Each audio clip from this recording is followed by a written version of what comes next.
What is going on, Casually FC? Welcome to another edition of the Casually Chelsea Show. I'm accompanied by Oliver, Chris, the Bridge 258, aka Ahmed, aka. Never mind, I'm not going to finish that. And I here, your host, Marshalldbdx. Ahmed is trying hard as he can to have a soundboard, which he will one day, but today is just not the day, it seems. It's not working, man. It's not working today, guys. I'm gonna lose it, man. Oh, well, Ahmed, it's okay, man. We're here for Ill you. health. But, Oh my god. you guys, be sure, if you haven't done so already, smash up the like button, as it does help the YouTube channel grow. Be sure to also subscribe if you are new. We are 48 subscribers away from hitting the 2400 mark. So hopefully you guys can help us get there by smashing that subscribe if you haven't done so already. Hit the bell notification so you are notified whenever we do go live. Check out the links in the description below for Ahmed's channel, Flawless, friend of the channel, and all other things related to Casually FC and myself. Leave a comment down below. Let us know your thoughts on everything that we're speaking on. And if you haven't done so already, check out the memberships. There are 4 different tiers starting at 99p for you guys to enjoy emojis and all types of other perks that will come as the channel grows. So let's start off the show with the very, very first story that is kind of Chelsea related, but kind of not. But I figured it's time to discuss this and see what we think. And that's in regards to Mr. Graham Potter. Yes, a face we have not seen in a very long time or heard of in a very long time. Graham Potter is a contender to replace Erik ten Hag as Manchester United manager, which, by the way, I will say, United, kudos to you guys for surviving Liverpool and, you know, going for the draw. On the other hand, though, if you're a Liverpool fan, Oh my god. it is what it is. You bottled it.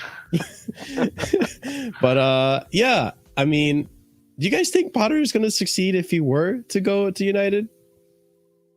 Null and void. No, I don't. Like, he picked us up in a pretty bad mess, but United are arguably in, comparing the two, United are currently arguably in a just as bad mess, if not a worse mess, than we were when Potter picked us up. And they just need an overhaul in so many different areas.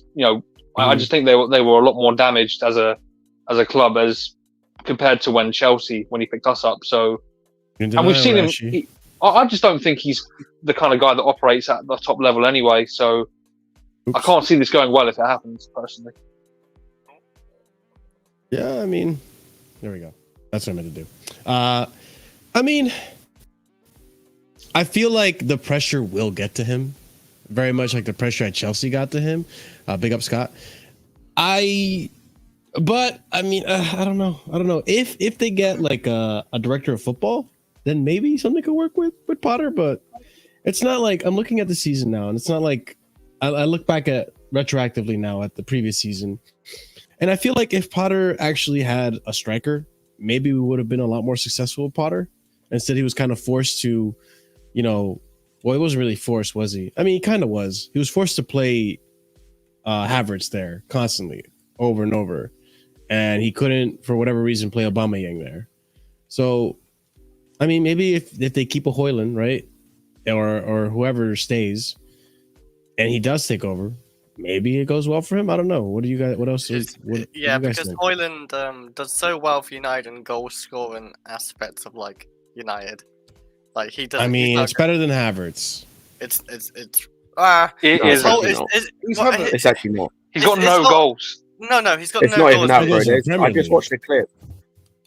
I watched a clip of him fucking around. Like, bro, he could have had a tap in. Like, I literally just watched a clip on Twitter. If he could have had a tap in from an Anthony Cross and he fucked the run up. His hold-up Yeah. plays been Like, decent. this kid's just shit. Well, he's not shit. He's just not good enough. Like, right now, he's not good enough. Yeah. I don't know how old he is. He's like what, 20 or something. I think he's probably just Højlund? like Yeah, experienced. He's 20. He's never been outside of in Copenhagen. Last season, for example, he wasn't the main striker at Atalanta. He's never got double digits goals in a league season ever. And plus, How'd Poch they get this guy? not a good coach anyway. Like Poch should be lucky if he goes to like another Brighton level type of club football, but I don't think United would like go to him. Like, I don't think Ten Hag's like awful manager, but I think he's better than Potter. I think he's a better coach than Potter. I think he's a better manager than Potter. But Chris, the problem with the problem with talking about Ten Hag in relation to Ratcliffe coming in. Assholes. What? Oh, this guy. What the hell? That was his soundboard. He's trying to get through his phone. Oh my goodness! What's wrong with this guy, man? It doesn't work, Ahmed. It doesn't work. Anyway, as I was saying, like the problem with assuming Ten Hag will stay under Ratcliffe is kind of like Tuchel staying under Bowley. They didn't hire this guy. Ratcliffe wouldn't have hired Ten Hag, so there is a chance that they won't work together for much longer than possible, maybe. We already paid him a £12 million. We actually paid him £12 million. I say easy. We're not paying him. No, we already paid him £12 We paid him million. off. Yeah, that's what I'm saying. Yeah, that's the compensation. Yeah, Yeah, that's what I'm saying. Yeah. We're not paying him anything. We already paid him off. Yeah, but who the hell cares, man? You know what I mean? It's really a non-story. That guy's already survived after that 0-0 win. That's like it's the way the United fans are moving. It's like a miracle's occurred. Like, you know what I mean? It's like turning water into wine, man. It's like turning water into wine, man. Crazy. You need a team playing Europa League football might not show up on Sunday. But Ahmed's right there. Like both of them aren't really good enough. Both of them aren't really good enough for what United need. I will say Potter's probably a better coach than Ten Hag from what we've seen anyway. Because I tell you what, what he did at Ajax seems to be a distinct outlier. But he's just a better manager, just the other way. Whereas Ten Hag can't handle the egos going too far one way because he's too much of a dickhead. Potter's way too lenient. He wouldn't be able to handle the egos going the other way as well. So both aren't good enough for what they need. So and don't really affect us either way. So I just don't rate like half the basically United players they signed or even got like Onana is like. Oh, this United team stinks. Like they signed garbage. It's what is striker. Yeah, but that's what I mean. Like Ten Hag wanted Mason Mount. I'm pretty sure for sure, and that's like kind of backfired like right now. His talent ID stinks. Yeah, his talent ID might. I don't think he chose every single player gone to United. I don't think a manager's really allowed to do all that. But yeah, I think he chose most of them because he used his agency to negotiate. I was going to say he has had the summer that's just gone. He had full. The summer that's just gone, he had full control over the transfers. They signed Onana, they signed Højlund, they signed Mount, they signed Amrabat on loan. They signed Evans. Oh yeah, they re-signed Johnny Evans. I don't think Ten Hag went to the board. Their most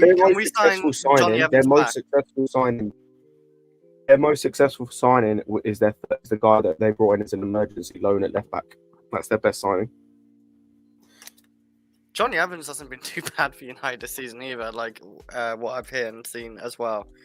That's how quite bad it is at United. Like if Johnny Evans is not looking too bad, like that's how bad it is. Like as a whole squad they have. Their team stinks. They got actually no good right winger. Sancho is like missing action or something, and whose fault is that? The guy that signed Anthony. Yeah, and Anthony. Guys, by the way, Mudryk has got more GNA than Anthony. Oh shit. Yeah. He's got the same GNA as Rashford. More GNA in most of the time. Fuck Anthony. No. Fuck Anthony. He's got the same GNA as That's Rashford. obvious. Bloody hell. Raheem Sterling's got more GNA. You're trying to spin Jackson's got more GNA than these guys. Yeah, the whole attack has, man. They can't score goals to save their life. The only one who's actually scoring goals for United is actually McTominay. He's the only one. Their team's just shit. Their manager's not the greatest, and I don't know who they can replace Ten Hag with. If they replace it with Potter, it ain't gonna last. But I'll move on. It's a really shitty situation for them. So I would imagine like if Potter were to come though, and they do get this whole director of football stuff, they might do a rebuild just like us though. Mauricio Pochettino might come there soon. They're right, man. The problem is the problem with a rebuild though, it depends on if the Glazers want to take the financial hit of getting rid of some of these players. Like you look at Maguire in the summer. You know he would have had to go to West Ham. He would have had to take a wage cut, and Maguire wanted United to pay him the the rest of his contract, That's the and problem with United. they wouldn't buckle on it. Don't worry, man. Mauricio I just need to point something out. income. There's two things I've just worked out, by the way. Scott McTominay is their top goal scorer this season in the league. Yeah, That's insane, man. And in the league. Oh no, there's a better stat I've got for you. I'm including attacking midfielders in this as well. It makes it worse because if you don't include attacking midfielders, it's really bad. Their attack has the same amount of goals as Jackson does in the league. Yeah. Wow. I thought we had That's their entire attack. I mean, we do have it bad, but And like I said, it's I'm including their number 10. I'm including their number 10s because without number 10s, if you just look at wingers and strikers, 1, 2, 3, they have 4 goals in the league. Yeah. McTominay's the only one really scoring for him. That's how bad it's at United right now. They But can't the thing is, get any even with anywhere else. Even with their number 10, though, that only one has scored, right? Isn't it only Fernandes? No, there's Yeah. 2. Hannibal has scored as well. Oh, he's a number 10. Oh, Who the yeah. hell is Hannibal? Oh, he's the youth. Yeah, I didn't even know who he he got was. he got the goal. He got that. He got Yeah. that consolation goal. Yeah, and he celebrated. That was no, not that was Fulham, embarrassing. Whoever it was, when they were 3-1 down. I don't know how we're below United. Honestly, I'm actually shocked we're below United. Because this manager. That's why. Like, Because this fucking manager. man, it just stinks. like Yeah. Don't worry, their, man. their team, What's like can't score. No, Can't even Poch, defend that Poch, well. he's missing They Nkunku, somehow get scored. He's missing Lavia, He's who in the panel always says that, He's missing Nkunku, he's missing Lavia. Oh, he's missing who else? He's missing Chukwemeka. He's missing Chukwemeka, guys. Yeah, he's not going full squad. He's not going full squad. Yep. I was waiting He for that. hates that man. Yeah, you set it up. Lavia's got the boots on. They're all getting the boots on. That's what happened. His team hasn't got the boots on. That's why. No, Wesley Fofana, Wesley Fofana. Yeah, he's gonna get the boots on soon. Oh my god! I think his birthday today, by the way. Oh, happy birthday, Mr. He's West. like, I think he's 23 years old today. Look at him, younging. But yeah, United. He You is guys old, are in the 7 mud. injuries. Fuck me. You guys are in the mud, but we're in the crypt. we're underneath. We're buried. We'll see. Let's see how. We're in the results happen. magma currently. We're in Yeah. the magma ring We're right now. we're in the core of the earth right now. We're much. struggling. So, hey, can't banter them too much, but we'll see. Okay. Okay. So go for it. Have fun. But let's go on to the next topic I wanted to bring up, which is somewhere around here. Yes, it is. All right. FIFA Club World Cup changes. So I don't know if you guys know about this. You probably do. I'm probably the one that is just learning I about was it. going to say, you're late. Yeah, no, I am. So I guess details came out about this today. 2025 FIFA Club World Cup schedule proposal in the United States, spread across 29 days. Sources say that it's 15th of June to 13th of July. And a new Premier League season can be starting 4 weeks after the final. Minimum of 3 days rest between games, and Chelsea are in it. This is ridiculous. This is absolutely ridiculous.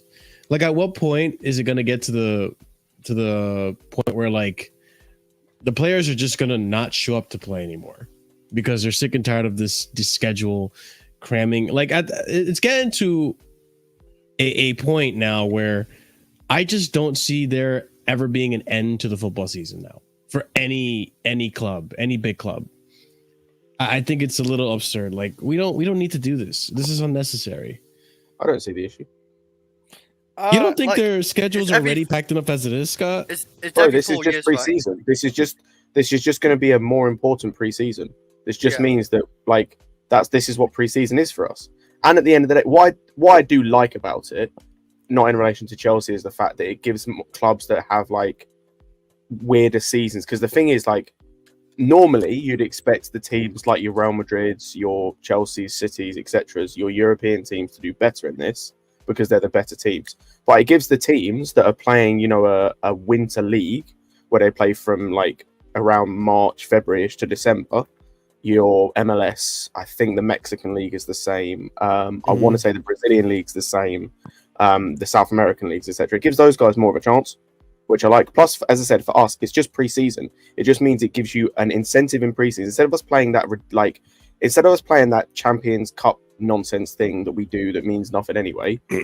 Like that we played like a couple of years ago, the International Champions Cup, whatever it was, which was the same sort of thing, but it meant nothing. This actually means something, and it gives you a reason to care in pre-season in terms of like it gives you a reason to like actually work. And so theoretically, if you use this as a pre-season and use it to implement tactics and whatnot, instead of us saying, because like we have all said in terms of this season, the pre-season meant nothing because what Poch was doing translated nothing into the season. But what you're hoping is that pre-season then won't mean nothing because this will be pre-season. So because there's more of an incentive with these games, we can actually see certain players play. Like we're not going to see the nonsense we saw where, oh, Maatson's playing all across the front three in pre-season because it didn't matter. Now we get to the league season and he's not getting a game. So I mean, what was the point of playing in pre-season? You won't see that, or you shouldn't see that in theory. I see where you're coming from. However, two things. If this is correct and the dates are accurate, isn't this like only a few weeks after the Champions League final? Yeah, it just means you have to start preseason early. Yeah, it just means you have to start preseason early. I mean, it seems a little ridiculous because then so the new PL season could be starting 4 weeks after the final. Yeah. So then what do you do 4 weeks prior to Premier League? Is that you probably get a friendly or two? Like, I just feel like the players should have a break because the other thing. Well, they might do. Yeah, Marshall though they might do though. So they'll play this, then have a break, and then you go into the season. Like what, 2 weeks break, and then you got 2 weeks of friendlies. Maybe on Marshall, it's nowhere near that bad. Like I'll be like, what would you rather play this or just play friendlies? Okay, so this is going to go on to my second point, right? Is I almost like that we have a preseason. I get it, being an incentivized preseason, so those players can try hard and actually like really try to impress and not mess around too much from the manager's perspective. But on the other hand, what I do like about having the friendlies in the preseason is that it does give an opportunity for Poch or whatever manager to play youngsters like Cassidy and Angelo and so on and so forth without the risk of like, okay, you're not going to lose this game. This isn't going to be too risky. Like, I don't know. That's my 2 cents on it. I can't really decide. I'm on the fence. Go ahead. I don't think these guys are going to be starting for the club in ever. So like, doesn't really matter. Who cares? In it, you know what I'm saying? I'll be real with you, man. Man, Ahmed, who cares? Also, Marshall, I'm gonna be completely honest. Like, even if these guys start, like we saw it this summer, even if these guys started preseason, it means nothing. Santos played in preseason, was one of our better performers, and then was sent to Nottingham Forest on loan. Like, it meant nothing. Casade performed well, was going to get loaned out anyway, but performed decently, and then again was just loaned out. Maatson performed well, has had no game time. Like, it means, like, we saw Nkunku play every position in attack to the point where we now don't know where he's going to play. Like, pre-season, from what we're seeing, we saw it under Tuchel as well. Pre-season, it meant literally fuck all. So I'd rather this. I'd rather, like, because at the end of the day, with some of these players, if they're good enough to play in the team anyway, they'll play. Like, I'm sorry, if we're facing, right, no disrespect to the team I'm about to mention, but if we're facing an Al Ali, a Club Leon, a Seattle Sounders, I'm sorry, but Santos can play to that level. Hey, Al Ali's got a few good players, man. They got Benzema at Al Ali. Yeah, no, Al Ali are the Egyptian team that just beat. Fair enough. Bro, that's, by the way, we need to talk about Saudi Arabia. You're so far behind, no one cares. Yeah, like, if these guys aren't good enough to play against that level of player, then why are they at Chelsea Football Club? So they can still play. Like, they still have the opportunity to play. I mean, I get what you're saying. Because the Norwegian League is finished, right? The Norwegian League is pretty much finished now, if I'm not mistaken. It actually ends this month. Ahmed, that's why I said, like, you have some leagues that are different. So the Norwegian League, that's the issue we had with Fofana. And it's the same issue Mudryk had as well, actually, where Fofana was playing with Mulder. We then bought him, and he had to come straight into the team after playing a full season. It's lucky he didn't play, but Mudryk had playing a season, got called off, I think, in the middle of it, or it finished early, then came into Chelsea. There's other leagues that have had the same issue, but yeah, like some teams will just have, like, they will just be playing, so their season will stop for a period of time. I just don't see the issue personally. I kind of lost train of thought. Where I was. I see where you're coming from, Scott, but I feel like I think you're somewhat viewing it from the perspective of our current season and just Chelsea. I'm thinking more so like all the other teams in general and other managers that we could potentially get in the future. I mean, Tuchel did seem to be a little wasteful in his preseason, and same thing goes for Poch, but I don't think that going forward, every manager is going to be like that, you know? No, that's fair, but even so, even if we have a manager that's going to use preseason in the right way, this still gives you a preseason. Like, again, like, there's more risk, you know? No, but look at, like, so we played in this preseason. Take Wrexham out of it. We played Brighton. We played Newcastle. We played Borussia Dortmund. Who else did we play? It was those three and one. Played Fulham as well. Fulham, yeah. Fulham. Cool. That's three Premier League teams and a Bundesliga team that you could face in the Champions League. Like, that's a good level of team we're facing. So we're still, it's like, it's not like you're facing scrubs. So it's the same thing. It just has a little bit of like meaning to it. The timing is an argument, fair enough. But in terms of like this, I don't see the problem with this. I'd rather this than it be like. Can I be honest? When else was it going to be played? Can you be pragmatic, Marshall, as well? This is the only time we're going to be in this in a long time. So like, let's not kid ourselves. You know Fair enough. Let's not get giddy of a one-time appearance. You know what I mean? Come on, man. Yeah, fair enough. I mean, Oliver or Chris, you guys have any say on this one? I just want to say quickly, you know, we think, we have our injuries very bad right now, Real Madrid have just had another ACL injury. They're like, that's That's a third. Alaba just got a towards ACL. Oh, wow, that's a bad one. They got a left back anymore. And Mendy obviously is cooked in it. He got injured as well in the game against Villarreal. Fucking hell. Like. Ah, damn. I was gonna say, like, it's only. Go ahead, Chris. Yeah, it's only like what every 4 seasons, every 4 years we're gonna do it, like that Club World Cup, right? Yeah, so it's not even that bad. Like, it's gonna be every season. I believe this is every year. Nope, I found out yesterday it's every. No, 4 I believe years. this is every season. No, it's every. It's not 4 years. every year they're changing it. Yeah. I don't know if it's every 4 years or every 2 years. But they are changing it. This is gonna be like a World that Cup. changes so much then. It's like a World Cup, and I found out we're only in it one time, right? Because like. I was gonna say the only reason we're in it now is because of Champions League. Because we won Champions League, yeah. So like, I don't know how you really get into that's, it. That's the thing. If we're shit, we're not going to be in it. So who cares? Like, we're only going to be in it one time, so let's like make the most of it. I'm thinking, like, you know, like let's see Poch, maybe win a trophy in the Club World Cup. But yeah. It's by the way, it's every 2 years. By the way. It was every 2 3 years. Oh, 3 Every 2 years. Okay. 2 years. 2 years. Okay. Well, we're not going into it probably again. Huh? No, sorry. It is, bro. This confusing the fuck out of me. So it's every 4 years, but for some reason we've got this one that's happening now, and then we've got this next one in 2 years, and it's every 4 years for some reason. I just got one thing to say, man. I've got one thing to say. Yeah, Poch. If Poch are winning a Club World Cup. Oh, fuck off! Oh well, you got it to work that time. It makes me like, he's like on his phone playing it. Marshall actually has a soundboard, he clicks onto the stream. But yeah, like it is what it is. Like I don't mind. At least it's more competition, Like Scott said as well. It's like I don't really give a shit about preseason. If that overtakes preseason, then yeah, I prefer that. Yeah, at least, it would be more we can win a entertaining from that meaningful, perspective. Trophy. Well, neighbour can win it. Real Madrid's in it. Bayern Munich's in it. Oliver, did you have 2 cents you wanted to add to this? I pretty much agree with what everyone said. I think the only thing I really want to add is like these players get paid enough money and the club makes enough revenue for everyone to be able to handle some more games.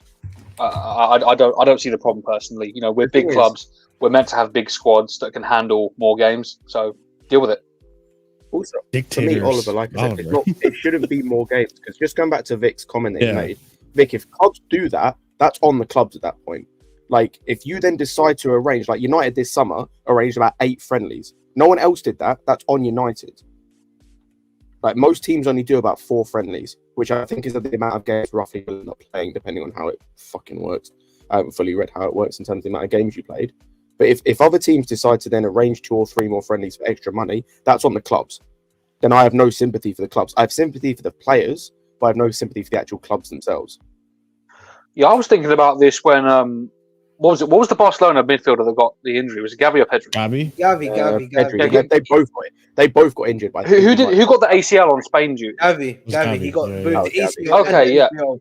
Yeah, so he got that massive injury, and apparently because that injury was on international duty, Barcelona are set to receive compensation from UEFA. So then, how are you getting compensation and then organising more friendlies? Because that's what they did straight after that injury. They organised more friendlies. No competition, like just pointless games. I don't understand that at all, especially mid-season. I wouldn't be too worried about Barcelona, man. It's nothing good for them. The manager's about to get sacked. Is he actually? Yeah, bro. He's not. They're not doing that well in the league currently. They're like, I think 4th or 5th. Right. Oh, Shabby was on a chopping block, man. Just like you, Marshall. We'll see at the end of the season. We'll do an analysis of my performance this season, and we'll go from there. Yeah, we sack Marshalldbdx from Casually FC. We need a new guy.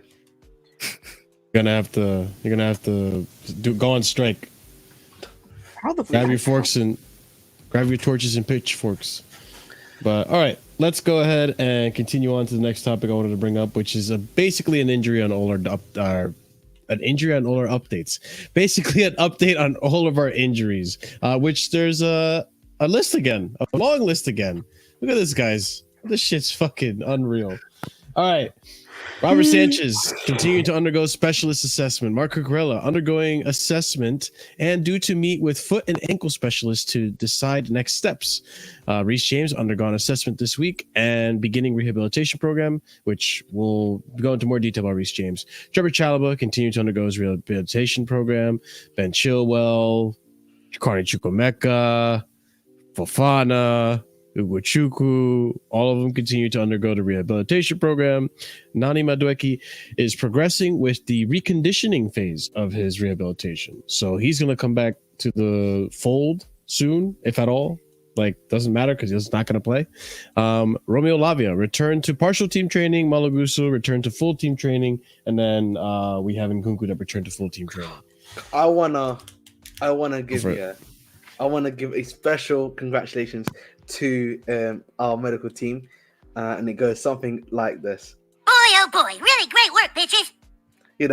Clearly they've been doing some great work with the amount of injuries we've got right now. So listen, obviously. I understand when you got Reese's Pieces, James, you know what I mean? And his hamstring, you know what I mean? You know what? I actually got a better joke for Reece James. I've got a Harry Potter one. Reece James and the battle of his hamstring. You know what I mean? That's what we need to start calling it from now on when it comes to him. I think Cucurella probably is out into February. So, I mean, to be honest, you know what I mean? I didn't rate him to begin with. So even though he has been one of our better players, respect it, if I'm being honest. Who? I don't know who you didn't rate. What? Who? Cucurella. Cucurella. Your mic kind of cut out. Yeah, it's bad right now. Maybe your soundtrack so I can wait. No. I was saying again, Cucurella, I may not have rated him after the performance last season, but he has been one of our better players. But he's out to February, apparently less than news. I'm pretty sure you're gonna bring it up later. Yeah, I'm gonna bring it up right now, actually. Mm-hmm. From the past, he's out till February. Yeah, so Romeo Lavia, just to finish off the injury stuff, Romeo Lavia will be fit in 7 to 10 days, according to Pochettino. That's likely to be 10 days. In February as well. Cool, so we'll see him in February as well. Yeah, likely. And then we have Chelsea reporting that following initial assessments, Marco Cucurella is now due to meet foot and ankle specialists with next steps to be decided in the coming days. And then we found out that Cucurella got ankle surgery. So he will be out until February, like stated right here for Fabrizio Romano.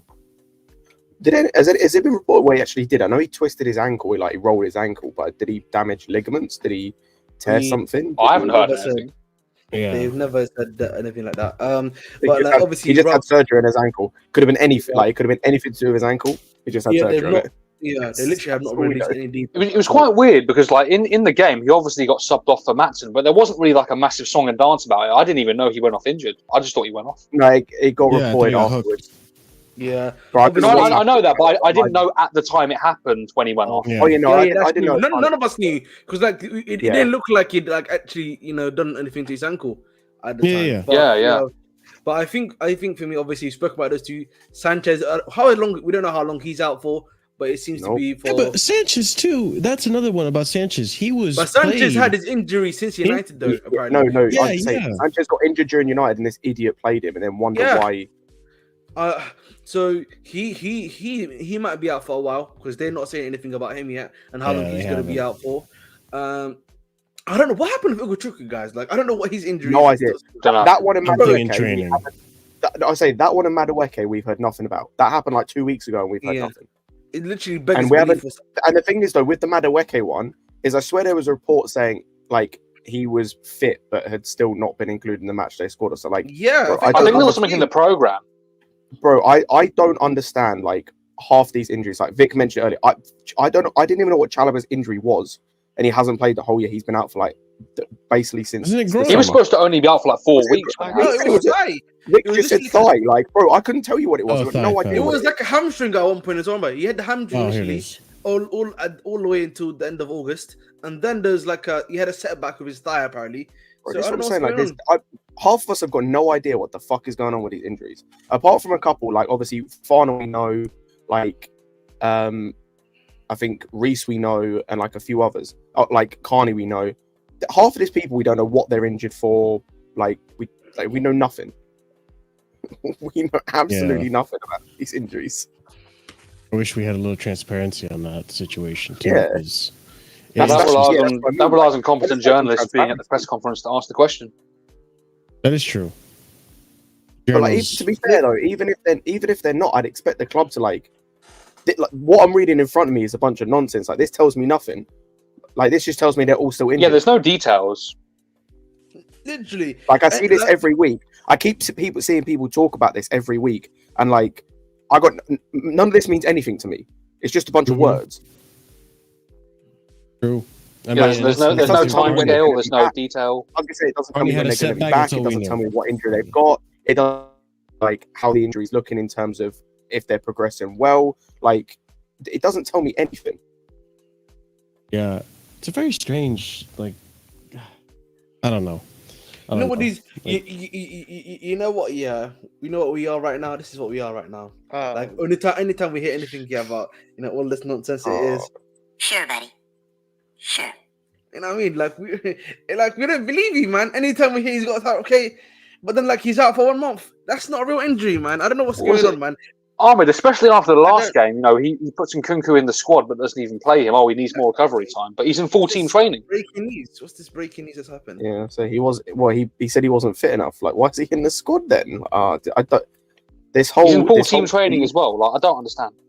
The whole team, the whole manager, like the medical, I'm just Well, confused. that's This a- team is just That confusing is me at some the moment. breaking news for you guys. I got some nice little breaking news for you guys. Is it related to this one? No. That's Oh my God. That was crazy. Okay. That was crazy. But Meat listen, strain is kind of crazy. I'm It's not gonna lie. Jackson's done an interview with the Standard. It's the Evening Standard, if I'm not mistaken, as well. Uh-huh. It's still on the paper, and he said it's okay. My first season, it's not what I was going for. Though it's my first season, so I'm happy. Although everyone is talking shit. Did he actually say that? This? Yeah, he actually said that, bro. Oh, fair play. said That's my this? striker. He said that at Oh, 10:52. Jackson. Yeah, he said that at Standard Sport. I can. Hey, Fairs I- man, you got people on Twitter still saying that Hoyland's better than this guy this season, and like, I where's saw the today. evidence? Yeah, Yeah. I saw. Did you see that TikTok girl, that Arsenal fan, saying stats are lying to you? Oh, that about guy's Jackson? what a loser. That Man. was hilarious. We need to look beyond the stats. Beyond the stats. I was like, come on, broski. Listen, I'm a big fan of Someone tell him What? Jackson's got more GA than his whole front line. I'm a big fan of Hoyland, but there is. Listen, even for Drogba, I always say output is necessary. He was at least giving me some output in it. Like I can say he does the other stuff correctly, but you have to have some of the output. If you played more than 11 games and you're no, come on, man. You know what I'm I saying? think it's Come on. 13 now, isn't it? It's It's 0, 13. 0. Literally, it's 0-0-0 in 11 games. Yeah. No, that's it's not more good. than 11. It was, bro. It's definitely more than 11. No, in the EPL. Towards the EPL specifically. Big up Chelsea Sessions. Hey, listen, haters gonna yeah. hate, I guess. That's all it is. Yeah, but like I mean, listen, I am critical of Jackson, but I said, the thing is, like that's the right attitude to have. Like, sure, he even acknowledges it's not like he wanted better, and it's like, cool, that's the right attitude to have. Like, that's the right mentality, the right attitude to have. Did you guys see the video he did as well, where that fan was trying to call him the next Drogba? And he's like, please don't call me that. I want to be the first Nicholas Jackson. That's top mentality, man. Yeah, but put the ball into the net, man, and start asking Ashford out, please. Look at this Yes. Ziyech, man. Look at this talent ID on this dude. He's terrible. Yeah, I know. Oh my god! Bro, this is the same dude who reps Sanchez. You know, like you can already tell your talent ID's in the bin. But all right, let's go on to the next story. Sean, man, chill out, man. Let's focus up on more details on Reece, which we know, but we didn't go over it on the show. So let's go ahead and discuss this part. Chelsea have not put a time scale on Reece James's absence, but are braced for more bad news, with surgery not ruled out to fix a reoccurring problem from Nazar Kinsella early in the week. And then we move on. Matt Law reporting there has been a constant desire from both Chelsea and Reece James to try and avoid having surgery. If they get any advice for surgery now, they will take it this time. And then lastly here, Reece Pochettino commenting on Reece James's injury. And Reece James and Chelsea will decide on Monday if he has surgery or not tomorrow. First, we need to decide how we will proceed with his recover. Monday, we need to see how it is going to be, see the situation, and then proceed in trying to find a different way to approach the problem and find different alternatives. Listen, I'm going to say this right now. I know it's complicated, right? But for the last 2 seasons, we've been trying in a, non-surgical route. I feel like we're at a point now. We're coming to a point where you have expelled all of your alternatives now. The real only option you have left is going to be the surgery. If you decide to not get the surgery, then I say, Reece James, it's probably time for you to go. And I know that's a hot take, or maybe not actually, but I think if you're not going to try the option of surgery, which could potentially, lead to a permanent fix or not. And if it is or not, then I'm back to square one, whereas we have to try to sell this guy. I just don't think he's not useful. He's not useful for us. No, he's not. Not when he's injured. You act like though he's gonna get injured like most of the season, every season now. Like it happens to other players like Arjen Robben, where he was. It has been. No. Yes. Games. Like can't complete 3 games in a row. Chris, N'Golo Kante, at the rate that Reece James is at right now, N'Golo Kante has been more available for Chelsea than Reece. Not the last few Keep seasons. that. It was literally about the same. Yes. And who's to say like it's Reece actually James could worse. be like this every he hasn't season, played like, a full 90 this season, this Chris. but this is like 2 seasons. Last season, yes, he was like injured a lot. This season, yeah, he's getting injured a lot. But you already said it like before, like I don't know what you said. Reece James is gonna listen to what the doctor said. So if they advise him to do it, he's gonna do it. That's what you just said. Yeah, I think that's the promising thing about it. If the doctors say they're not gonna advise him to do it, then that's down to the doctors as well. Like that's what they think. So it's not just on Reece James' decision. He's just going to listen to the doctors. He's not going to listen to football fans say, oh, you need the surgery. He's not going to listen to us. He's going to listen to the doctors. And if the doctors think it's the right one, I actually hope it is the right move, because like I looked at like people like Luis Suarez and other players, like it has sorted people out and they're not getting injured so much. Like Luis Suarez, he's had a long career after that surgery. So. But I've seen people like Arjen Robben who literally barely played like all season a few times, and he's still useful to Bayern Munich. But Arjen Robben has at least been available for more than 2 games consecutively. No, there's some Reece- seasons where he's played the same amount of games as Reece James in the season. You can look it up. He's played like 16 games in the like Bundesliga before. Like there is seasons where Arjen Robben has barely played like Reece James when you look at that. You can look if at that. if it's a season like the first official full Tuchel season, where Reece was able to play for about 2 months, I want to say, and then he got hurt and he was out for most of the season, came back, got hurt again, then sure. We're at a rate now where he, even when he's fit, he's seeing a specialist. He's aware of these issues. He knows very well. He worked on this all through the summer. He literally went to training earlier than everyone else in Dubai to try to get ahead of this injury. Came back and got injured in his first 60-minute game. Wait, which It's game like was that? what at Liverpool. After Liverpool, he didn't come back. Yeah, he did. Yeah, he did. Get If I injured may, for 7 games. if I may, yeah, guys, listen, I said this before. We need to be pragmatists when it comes to Reece James. I don't care whatever it is that if he needs surgery, doesn't need surgery, he needs to be out and out. When I say out, he needs to be out for a very long time, in my personal opinion. First and foremost, where it is well and truly these scars here they're not even scar tissue anymore. They're fully healed essentially, if you know what I mean. Where like that hamstring is almost a brand spanking move. Yeah, you might have the little, like this little mark here. There we go. Like you might have a little 1 or 2 like scars on your skin here that just show you where it used to be, where the old injury used to be. But like other than that, it's just there. Like that's fully healed. That's what we need from him right now. That's what he needs right now. And whether that takes 6 months, 7 months, 8 months, 1 year, I'm happy to wait for that to take place. In the meantime, while that takes place, you bring in someone else, pragmatically, who's similar age to Gusto, who's just as hungry as him, who's gonna be able to fight him for that first number 1 spot as the right back position.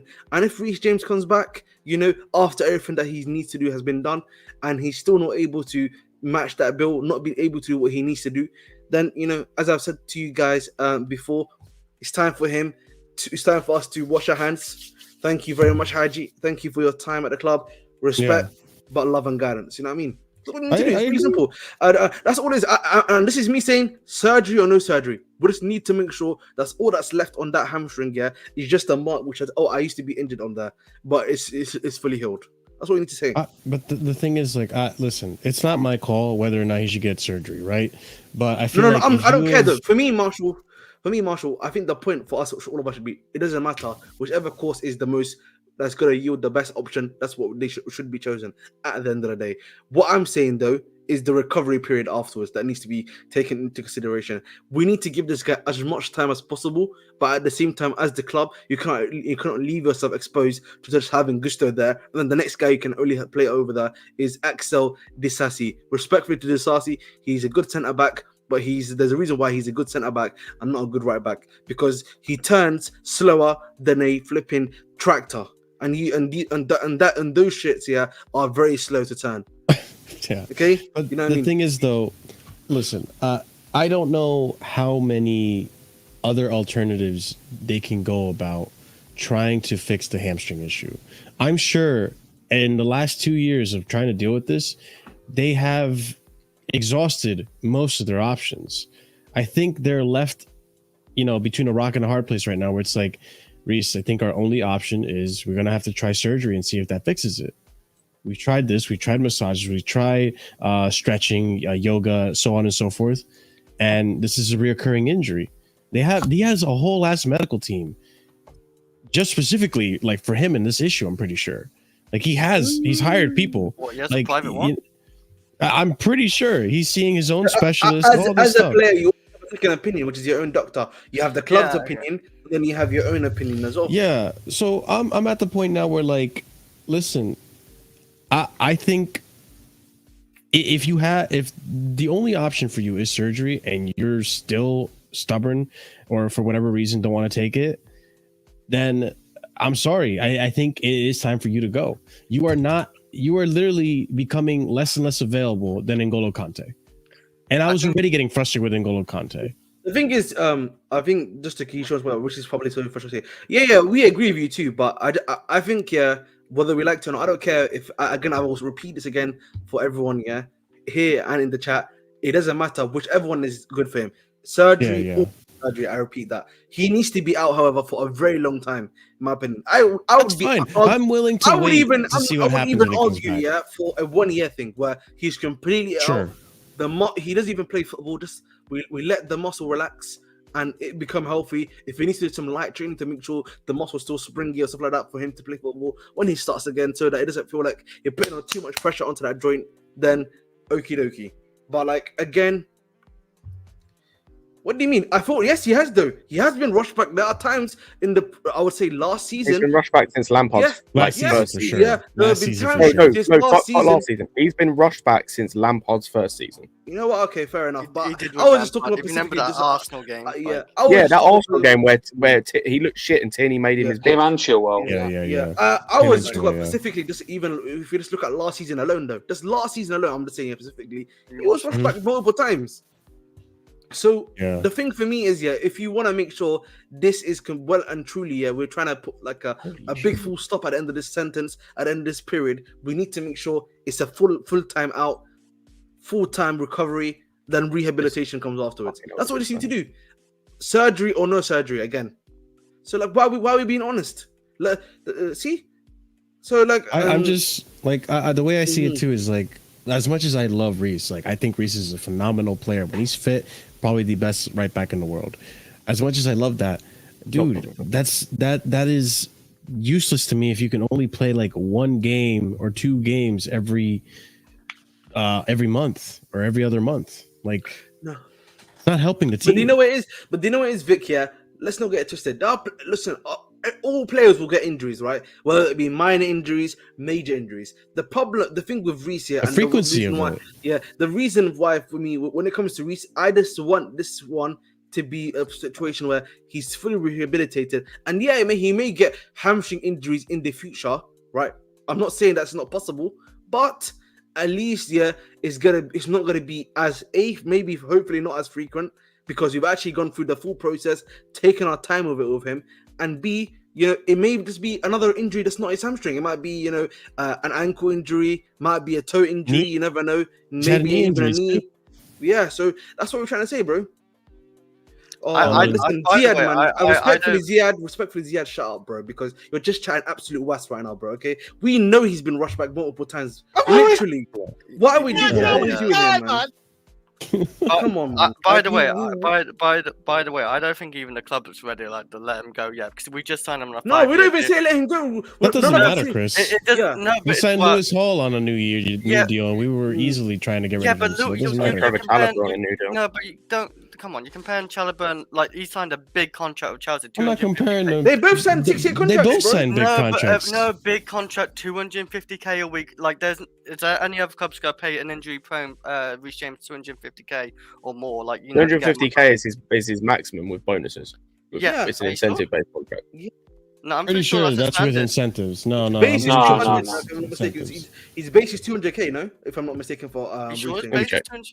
Yeah. I'm pretty sure like it's 250, but like for me, like I have to give it like another like season or 2 anyway, like to see what Reece James because he's had 2 really bad seasons now. But that's what we're asking for, Chris, anyway. Another season or 2, Chris? No, okay. Because how young he is. It doesn't sit. It doesn't sit. He's 24 years old. Chris. Yeah, he's 24 years old. I see. You can see players. But that's pushing it when it comes to young. Yeah, no, bro. If this website is correct, which website? If this website is correct, like I was wrong by the way. I think based on the website I found, he's on 250k base. Yeah. But if this website is correct, we're paying 650 grand a week on him, Chilwell, and Fofana to chill in the injury room the whole season. Wait, what's Chilwell on? It says Chilwell's apparently according to this website, on 170 on 200 grand a week. Mamma mia. Is that updated based on his new contract that he got last season? Will actually showed me a good site. Actually, was pretty good. If it's got like a green tick next to it, it means it's like legit and finished, like it's official. And if I haven't got a green tick by it, then it's unsure.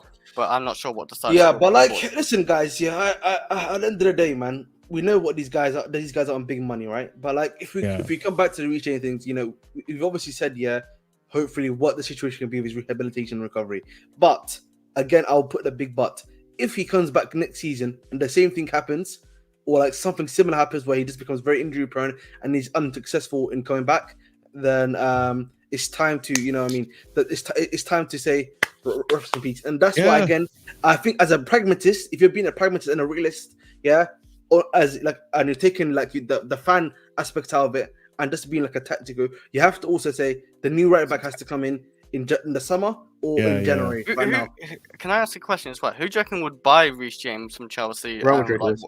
How much do you reckon for? How much do you reckon Chelsea let go as well for? Do you reckon as well? Probably 80 million. 80 million. I'll say probably 80 to 100. Yeah. See, if he gets injured a lot and Real Madrid takes him for 80 million, I'd be very shocked. But like the other thing that Chris, you have to take into consideration. The other thing you have to take into consideration is look at Conte this season. I think Conte may have gotten injured already, but he lasted quite a while. It's also the physicality of the Premier League, Chris. That's also another part of why he keeps getting injured. With Conte, he was above 30, so I just think there's no going back. With Reece James, he's 24 years old. I don't think it's like over yet. That's why I give it 4 years. Yeah, I think Vic, the reason why James would leave, is not a Chelsea thing. It wouldn't be a him thing. It'd probably be the club being like, there's no point of us having you here anymore. Do you know what I'm saying to you? You're on too much of a high wage. You know, we've done everything that we can from the medical department perspective to make sure that, you know, you don't get as injured as much, everything like that, and it's not worked out for us. If Reece loves the club as much as we think he does, it's gonna sound like a breakup, right? But like, if he loves his club as much as he thinks, as we think he does, I'm just saying that he would probably understand why this decision needs to be made. But get rid of him next season if he gets another injury. Like, bring up Camille's comment, by the way. I don't know about bring up Camille's. That would be 3 seasons in a row. Yeah, Marshall, why? But it's depending on how big that injury is. If it's like out all season again, for example, then maybe. But like, if it's like a month injury or something. I didn't want these players, Camille, but even these players are more available than Reece James at this rate. This is why I said Conte before. Like, even though Conte frustrated. Sorry, Woodshedder. Pulisic has been injured this season. Kante, I'm not sure about. Ziyech and Ruben has. Ruben Loftus-Cheek and Ziyech have also been injured this season as well. So we can't do that nonsense. Mount's been injured. Who has? Well, we burnt Mount out. Like, Mount got injured. But I'm just saying, like, the guys that he just brought up specifically, I don't know about Kante because I don't watch the Saudi league. I think he's been know fit, for sure. but Pulisic and Kante's got injured. Kante's been injured this season. Kante has been injured this season. Yeah, he's been quite good for them, right? As I hear, but I don't know. But yeah, got injured. It's not you. It's me. Whatever that's worth. I don't know how long he's been out for then. But like, that's the thing. Like, what I don't understand. He's Chris, back now, but he got injured. Yeah. But that's the thing. Like, even Conte, we can get like a month out of him before he got injured or something, and he would be out for 2 months or something. We can't even get that at a Reece at this rate. You know what? Last season, I'm pretty sure still. You know what also is Woodshedder? I want to just add another point to Woodshedder's point. You look at the leagues that the players that he's mentioned have all gone into. Serie A, in terms of physicality, is not the same as the Premier League. That's a big part of it. You know, if we be honest, like if you actually watch if you watch it, by the way, if you actually big part of that, that is one of the main reasons why. That's why, like, you know, some Ziyech, for example, is in the Turkish league. That is also, you know what I mean, that's a bit more physical too, I'll be honest. Sure. That is quite right. But like Kante, Saudi league, I'm not so sure. Again, maybe Scott can tell us a bit more on that one, but I'm not sure when it comes to the Saudi league. I know he's got injured. Yeah, but when it comes to the Italian Saudi, league, when it comes to the Italian league, you know, we know it's a lot more slower. You know, players who are a bit more faster, they're able to get through a bit more too. Slightly a bit more tactical, I would say, in terms of how you play there too. You know, it's a lot more defensive. Mm-hmm. So, like, you know, we know this, brother. If you watch that league, so that's why a lot of these guys aren't getting injured post. But look at someone like Mount. Look, Mount stayed in the same league as us. He was already declined in terms of injuries, and now look at United. He's just gone. Look at Kovacic as well. Kovacic, another one. Yeah, see. Yeah. Oliver Kovacic. He's been getting injured, and he's not been playing. But that's why I'm trying to get out with Chris, and I'm trying to pick your brain, Chris, because like we're looking at these trends, right? It's not like as you know, with age these injuries lessen and lessen.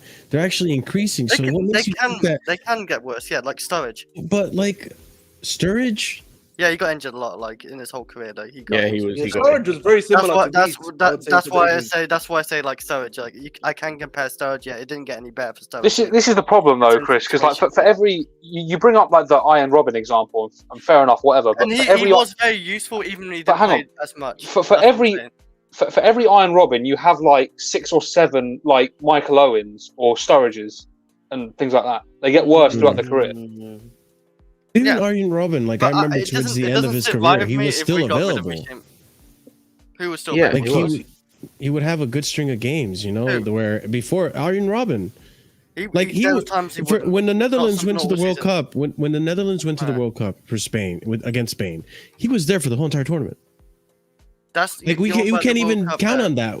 Yeah, but I know, but it's still the World Cup regardless. You're still playing football and you're Like- still a first team starter, Like, and it like is for physical. example, right? But like, and you saw that game too, Chris. It was a very physical game, Yeah. and he was still available for that game. We can't even count on Reece James to be available for a whole entire tournament at this rate. By the way, are we you- just taking league appearances or all comps? Because like I'm looking here, Iron Robin is Doing having all over. comps. He's in the having league, over 25 appearances a season, What? every season. Reece James had last season like 25 games as well. No, he did not. I'm Yeah, pretty yeah. sure. How many? All competition. All competition. Let me check. Yeah, I'm pretty Yeah, sure that give one. it a How check. many games I'm then? pretty How many sure games it's less checking? than 20. I No, think it's no, it's 17 more. games. No, 16 games in the Last Premier League. season, I'm pretty sure he definitely has over 20. Yeah, I just want to say, I just looked at 24. Pulisic. Ah, okay, Yeah, I'm pretty yeah. close. I was just looking at Pulisic quickly. Yeah, But it Sure. wasn't look at many. Still. Pulisic. Yeah, was out for was out for 3 weeks, just recently in November. He's not even Mhm. effective though at all when he plays though. Most of the time, except for that. I'm not lockdown talking part. about play. talking Chris, about we're not injuries, talking though. But about if Reece ability James playing. wasn't We're just like talking about obviously that good, availability. he wasn't effective. But Reece James, even this season against Liverpool, he was good. He was quite good against Man City. He's quite good in But that game Chris, as well. Like, the that's how problem is, yeah, effective he Chris, none of us here. It's 2 are games. not- We're Chris, 15, 16 games into the season. Marshall, I think this is what I think. Chris He's thinks barely yeah, played that this we- season. Chris thinks that we're saying that his quality is declining as well. None of us here are saying not none at of us all. here. That's what I think he thinks we're saying. Like none of us here are saying that his quality is declining. The problem for us here is you can have all the quality as well. Sturridge is a good example of this. Yeah, people remember that season he had He's a very good with player. Liverpool, where he was just banging the goals. He was doing everything. Him and I think it was him, Sterling and Suarez, if I'm not mistaken, right? But like the one even at Chelsea he was similar. Yeah, but remember, if you are not there 95% of the time, it doesn't matter how much quality you have. If I can't count on you in the biggest moments, let's say if I'm in a title race, and I need Reece James, in this pivotal game, if I win this game or draw this game, I win the league. But guess what? Reece James is not there, and then like the other team basically creates a tactic where they just aim the attacks through there, and then we lose that game. Ahmed, just to add on to that about big moments, he's the club captain. Exactly. Remember that. Like we need. Big part. I don't think we have any real captains at this point right now. Like Reece is All right, always Chris. injured. Chris. That's neither here nor there. But at the end of the point, though, he is the captain, though. That is also another factor that we have to, in addition, take into consideration, whether we like to admit it or not. Now, for me, this for is me- also a factor, by the way. yeah, that is His also true. qualities will Big is also also right, decline. though. Yeah. No, I haven't really seen it yet though. Yeah. No, I know, Just because- but just it's a because you get possibility. injured, it It's doesn't likely, mean- you know? It's not like 100% we it's agree with you, decline by the way. I'm just trying to. I think Chris, thought that we were saying him currently hasn't. His qualities aren't good enough. Obviously, we know as you get. I know more you. injured, I know oh, you yeah. don't think Reece is not good enough. Like in general, I know you like majority of the reason why you want him. Well, not want him gone, but say if he doesn't get fit next season, gets injured majority next season, whenever he plays, right? Mhm. And yeah, you just want him gone because of that. Yeah. But for me, it doesn't sit right if we get rid of him next season because I would still give him another season after that, and maybe Why? two No, I'm seasons. sorry. I'm sorry. Because See, because this- it but doesn't Why? it doesn't it I doesn't, it think- doesn't you know sit what? I right want to if we hear share what it. Chris. I Because want it to doesn't- pick He's Chris's saying brain. because, it's still mine. It's still not enough for him. He's still young. He can still recover. That's Chris's point. I would That's give what him I up to think, like right? age 26 basically, Yeah, and if he still yeah. keeps getting injured a lot, then yeah, I maybe I'd get get what rid Chris of is him. saying. He's saying that Unless- because he's still right. got the youth. He's still got youth on his side. He's still No, got that, so he can still well, recover okay. from it. That's what you're saying, basically, Chris, for lack of a better word. But the problem I always say to you, and I will always say it back to you again, is this: if he's not playing for me 90% of the time, and I can't count on him, why am I wasting why am I wasting my money out on him? You know what I mean? Sometimes, yeah, as a fan, we can get too attached to a player. I get that, bro. I want him to succeed. I hope, yeah, after this, what happens after this one, that hopefully we don't have this issue anymore. You know what I'm saying? He's playing regular games for us. Yeah, I hope so. But we need to also be honest with ourselves in regards to what the reality of the situation is most of the time. And that is that these guys sadly do not recover. And if that is the case, as a club, you have to protect yourself. You know what I mean? You know, as a business, you know, people will talk about you need to protect yourself from all sides. You know, in life, yeah, if I know, for example, yeah, that I've got like a week, I've got somewhere where I'm not that great at, yeah, what do? I bring in either someone that's going to help me to recover, or someone else, yeah, or I learn to, you know, work on that weakness to become stronger at it, such that it doesn't affect me anymore, right? That's what you do in real life too. So we need to think about this from also a club perspective, bro. We can't just say, you know, it's unfair on Gusto to be asking this guy week in, week out this play, week in, week out play. And if he gets injured, yeah, we get Disasi, and then people crashing on Disasi because, he can't turn like a truck. Oh, you know what I'm saying? We're cussing out Disasi because he can't be a good right back. It's not fair on him. It's not fair on those players, bro. It's not fair, Let's bro. have it right. Or a youth academy like backup to Gusto as well. Even the youth academy guy, it's No. unfair on him. It's unfair on him if we have him as a backup because I'm not talking about 17 year. I'm talking about like maybe under 21s, like, you know, who's No. actually doing pretty well If for we- it, under We 21. should be getting a new right back that's like over 20, like 25 or over. None of this young shit again. But for me as Exactly. well, like it's depend. Say we, like you said, if we can get like 18 million and Reece James is again still injured next season or whatever, I wouldn't be obviously upset with, like, you know, so I understand it, but I don't know how much we can get Reece James. Say, you know, we get 40 million for him and we, like, you know, I wouldn't accept 40 million. I don't think that's just not that much for Reece James. I don't think it's worth it unless he gets injured another season. Maybe we have to consider it, but. Yeah, I have to see where he is like next season as well. I will say this again. I just think Chris is just seeing it too much from the fan perspective, and you know sometimes, you know, I think that's why. Yeah, that's what. Listen, I understand that. I'm seeing it through that. I get it. I don't want Reece to go. But like, you know, as a fan as well, you have to look for what's best for your club first. You have to. It doesn't sit right with me because I know he's like, and you know this, like he's one of the best right backs in the world. Yeah, and that's why it doesn't sit right with me. In case he joins Real Madrid or Bayern Munich, and all of a sudden he's not really getting injured. Like, say we get rid of him after one more season. You know, say if he just got magically fit at Real Madrid or Bayern Munich or wherever he goes, and that would really hurt me because how good he is. Like, that would hurt. Oh, we had that guy and now we let him go for like. I mean, or it could go the Yeah. Eden Hazard. Be like, you know, again, I think this is the problem. Like Chris, he's saying, if buts and maybe, if he's not working for my club, I don't care what he does at another club either. Respectfully, you know what I mean? We need to look at what is best for my team. I don't care what the other player does after for us, and we as fans need to take that into account as well. What is he doing for Chelsea right now? Is he able to play for me 90% of the times? If he's able to play for me 90% of the times, yes or no? If the answer is no, have we gone through all like considerable things for him to be able to make sure that he can be as fit as possible? Yes or no? If the answer again is yes, okay, then it's time to move on. That's all it is, bro. Like, we need to be. I'm sorry, guys. Yeah, and sometimes you have to be heartless. Remove the heart, bro, and think of the mind. Stop think. You know what I mean? There's another. I was about to say something crazy. You know, but I'm gonna chill out. You know what I mean? I'm not saying you're like with wrong, you know, it's just for me, it's hard for me to let that type of player go because like how good he's been for Chelsea over the last few years. And obviously he's having a bad time. That is the reason why Chelsea were failing. I would just Kante hope we'd be a bit patient. We should have realised Kante wasn't good enough, but we kept it for another 2 seasons. I think Kante is a little bit. The only one I compare him with maybe is Sturridge because how young he was. I say Kante is a bit different because he's like over 30 years old. He's never going to recover after that age, really. But Reece James is only 24. He could recover from this age. He could. Like I'm not sure when Luis Suarez had that knee injury and he had that surgery. But I'm sure he wasn't that old, and he recovered after that surgery. So I'm just hoping something like that can happen for Reece James. Maybe. But what at this rate with Reece, I would almost take a Callum Wilson availability because we all know Callum Wilson's very injury-prone striker for Newcastle. Wilson has an ongoing hamstring injury, by the way, too. You know that, right? Yeah. But even he's more available than Reece. He plays 10 games, but if you know what the difference between Callum Wilson and him is? Callum Wilson, is fine being on the bench, for example. You know what I'm saying to you? And the thing with him, also is that his hamstring is it's not similar to Reece in the fact that Reece, we've been already playing for 60 minutes, like 1 to 2 to 3. I think we're playing like 3 games in a row for 60 minutes, and then we started hearing injury issue, knee issue, and then we had hamstring issue afterwards. So his is going out faster than whatever's happened with Callum Wilson's. Yep, and this is the concerning part. And listen, like Chris, I get it. How old Wilson is, by the way, guys? Wilson, if I'm not mistaken, is either 29 or 30. 26? Oh, Yeah, he's like 30. Yeah, 29 or 30, bro. So it makes that's sense at what I'm that thinking. age. An old guy like him is managing to survive more than 10 plus games, playing sometimes regularly, sometimes on the bench because he's got impotent with Isak. But like Reece James, young guy, 24 years old, after 2 games, on the 3rd game, he's tiring his, what's it called, his hamstring. You know what I'm saying? It's not great, guys. Yeah, and this is a tough conversation because all of us here rate Reece. Reece is an amazing player. That's why I don't want to let him go.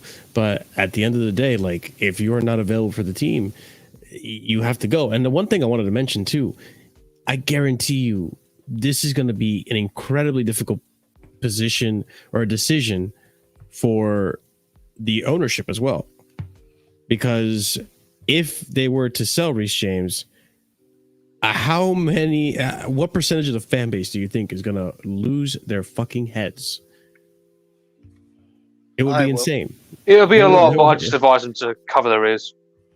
If it's the right decision, then it's the right decision. You don't have to listen. Outside. By the way, you don't listen to fans. Fans aren't professionals. What are we doing here? But that's the thing. Our ownership does listen to the fans. They were pressured to sack Potter because of the fans. Wasn't that? I'm pretty sure that came out in a tweet. That part of the motives for the ownership to make the decision to sack Potter was the pressure from the fan base. Yeah, it's part of it, but it's not that. It doesn't inform the entire decision. Yeah, I just want to say quickly. Yeah, I was looking at even someone like Kuba Loftus-Cheek, a guy that was also injury prone fast. Yeah. He was out for a whole month in the whole of October. But he was more available than Reece. Yeah. So, and this is this season, you mean? This season. With Ruben, by the way, he's never really had a full season or like over 40 games. I don't think. But Chris, no one's asking. Reece James has actually done that. It's just 2 bad seasons where it's really underlined. But you know what, guys? You know what is Marshall? The other season before, like last season, he played 40 games basically. You know what it is, Marshall? I just think Chris is just seeing everything too much from from our old history. He's looking at something from 3 to 4 years ago. This is Chris. Yeah, it just acted like a Mount stand at this point because 21, 22. Yeah, you know what they were talking about Mount? They always talk about what he did. The 21, the season. He played 39 games in 21. The season before the UCL win. That's when they used to talk about Mount. That's the way. That's how we talk about Reece right now, guys. No, but you said the way we're talking about Reece is the same way people used to talk about Mount. Like, oh, remember when the 21J season? Remember the season when he won the UCL and look how he was moving. The quality under Tuchel and Lampard. That's what we're talking about. We're talking about him in the present past tense. You only had. We need to talk about him in the present tense. Like people need to remember, we live in the present and the future. We do not live in the past. You know what I'm saying? We live in the present and the future. What can he give us? Okay, Chris. So yeah, he was available for more games than I thought that season. But regardless, that's what Ahmed's saying. Well, yeah, it's been that long, Chris, because this is the 3rd season ongoing now where he's had. No, he's talking about injury riddled. Chris is talking about 2020 and 2021. No. I'm talking about that is when you're talking about 2021 to 2022. That's the season. No, he wasn't. 2021 yes, he was. He played 39 and 2022. He was only available for half a season. He was playing 40. He played 40 games. You're talking about Tuchel's full season, right, Chris? Hang on, I've got it scarred on my brain. Aspilicueta playing at right wing back so much that season. Yes, come on, man. He was playing half a season. He literally only had 1 hamstring injury that month. Chris, you're talking about the season Tuchel took over, right? No. He's talking about the Club World Cup season. Yeah, Chris, you're wrong about that. The Club World Cup season, he was not available for that many games. There's no way. He was only available for half a season, Marshall. He was only available for half a season. He got injured. He did play 29 games. Sorry, 39 games in all comps. He played 26 in the league. Yes, he was available. He only had 1 hamstring injury that season, by the way, basically for a whole month. That's it. I can. You can look it up. You can look it up. But that was the hamstring injury that set him, like, basically put him out for most of the season. No, only put him out for a month, and then he literally had a lack of fitness after that, and then he had a muscle injury, then he was fine.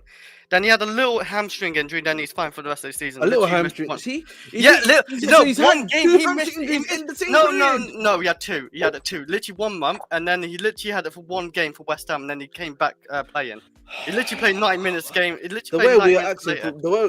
the way people. No, but you act like he's had it for 3 seasons. He's only had 2 bad seasons of injuries, not 3. No, he hasn't. No, it's been 3, Chris. Yeah, It's he has three, bro. Exactly. He has three, bro. It, like Vicky even This looked. is his third season. Marshall, Chris, what are you It's talking not about, the bro? third. This is the second is the season. This is the third season. He's not had 3 bad Listen, seasons. let's He's not do had some- 3 let's bad do some seasons. quick maths, I'm you know. telling you. As a civil engineer, let me teach you some maths. Yeah, now 2020 to 2021 is one season. 21 Let's have it right. is No, one wait, hang season. on. Wait. 22 to 23, yeah, it's 3 seasons. But we're talking No, particularly about, 22 to 21, 23. That's where it began. Yeah. Chris, No, oh, we're about question. 21. No. So What no, would you we're consider what would you consider a major injury?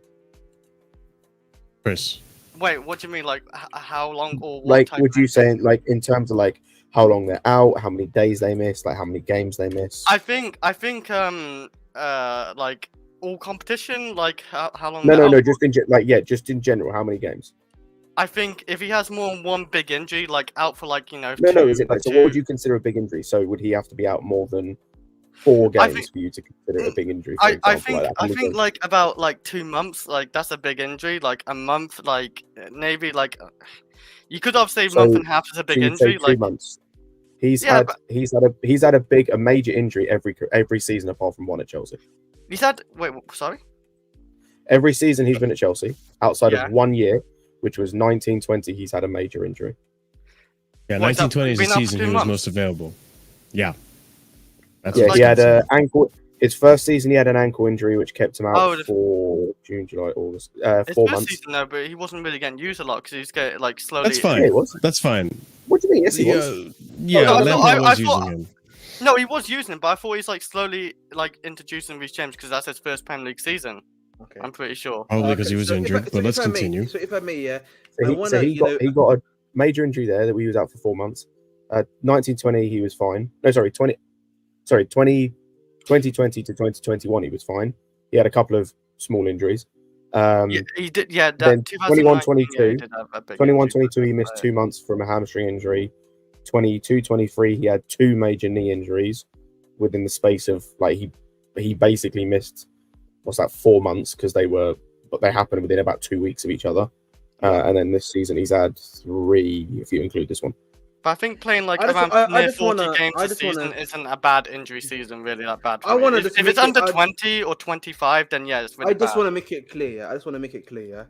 Yeah, I want you to look at this. Yeah, that 21-22 season that we're talking about, from December. Yeah, to yeah, February, 21, yeah. Yeah. From December to February, he was out. Then from the 14th of February to the 24th of February, he was out again. And then less than 1 week, more than a week and a half later, he's got a muscle injury that meant he was out He had a for muscle 3 weeks. Right? 2 weeks. 2 weeks. I'm 3 looking at it right now. weeks. Two. It was. It's It's 2 games. Norwich and Newcastle. 18 right? plus 3 is what? Listen, that's 2 weeks and a half. Essentially, No, it's but 3 he weeks. missed 2 games. Okay, yeah. I'm looking at games. Sorry, I'm just looking at the games. He missed 2 games. Yeah.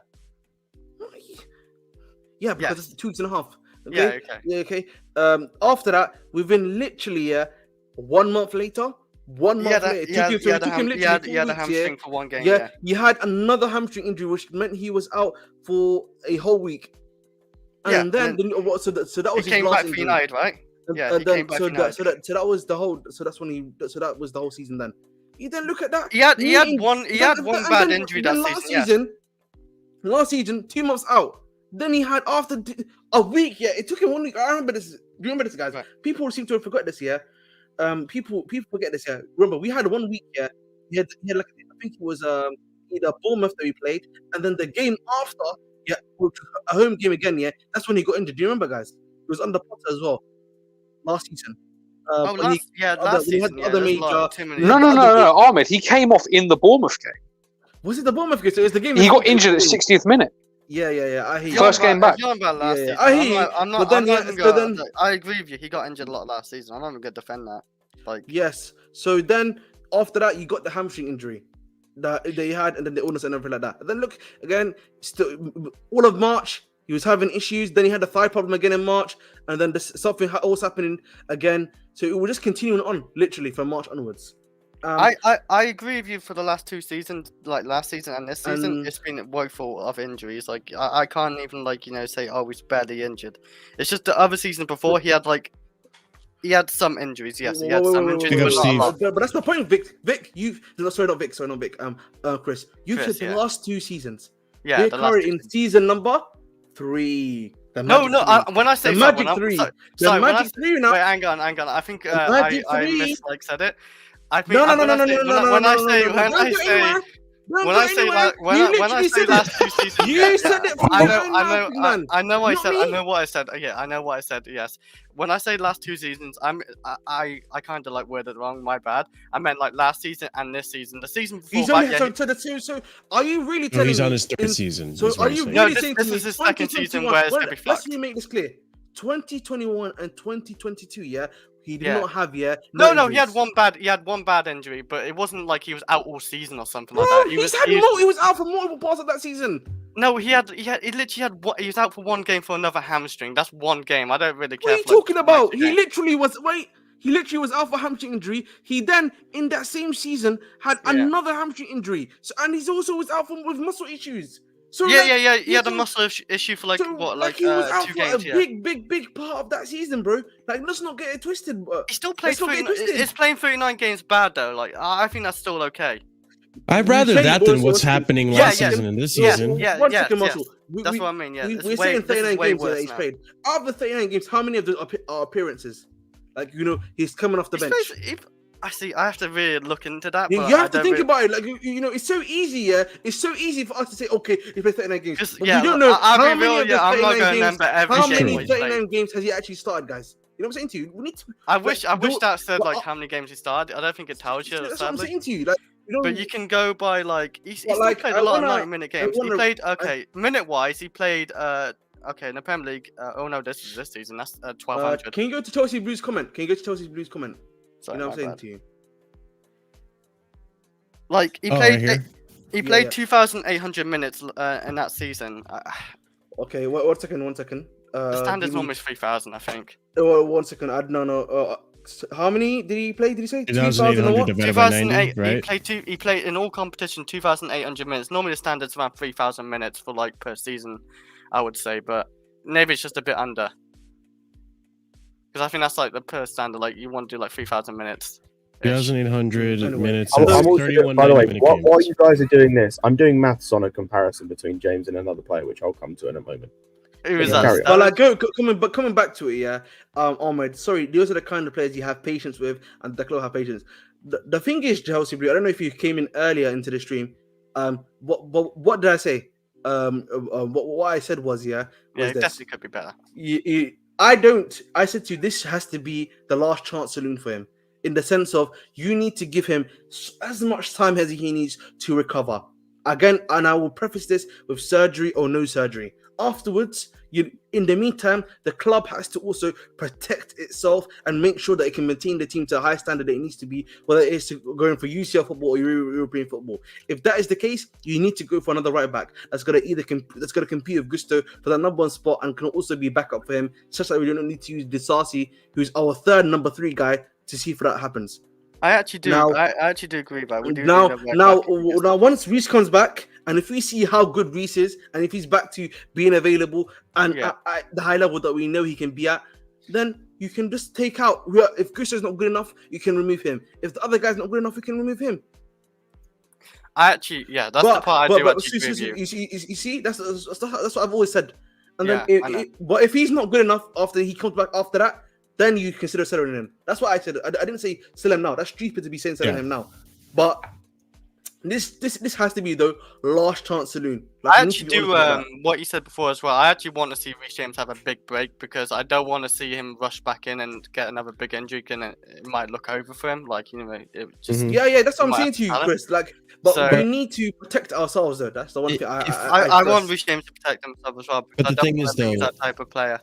I get that. The thing is, though, if what happens next season is exactly what happened this season, Yeah, where and- he took time off, he rehabilitated, he went to Abu Dhabi, to try to rehabilitate even sooner and be ready as possible as ready as he could be this season.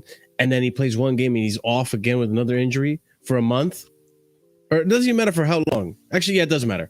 For a month, and this is going to be another thing reoccurring. Then I'm sorry, like we have to make do. We have to find someone else to take his place, and he has to be phased out of the team.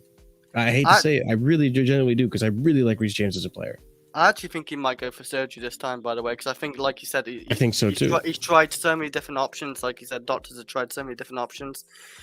Probably the last option they actually have to unless it's like really for certain that the issue is that with the surgery is that it is too close to a sciatic nerve or too close to a very vital part of his leg that could cause a lot of injury, and it's not worth doing the surgery. Yeah. If that's not the case, then listen, we're not sitting here complaining about Badiashile having a hamstring injury anymore. No. You know, we're not sitting here.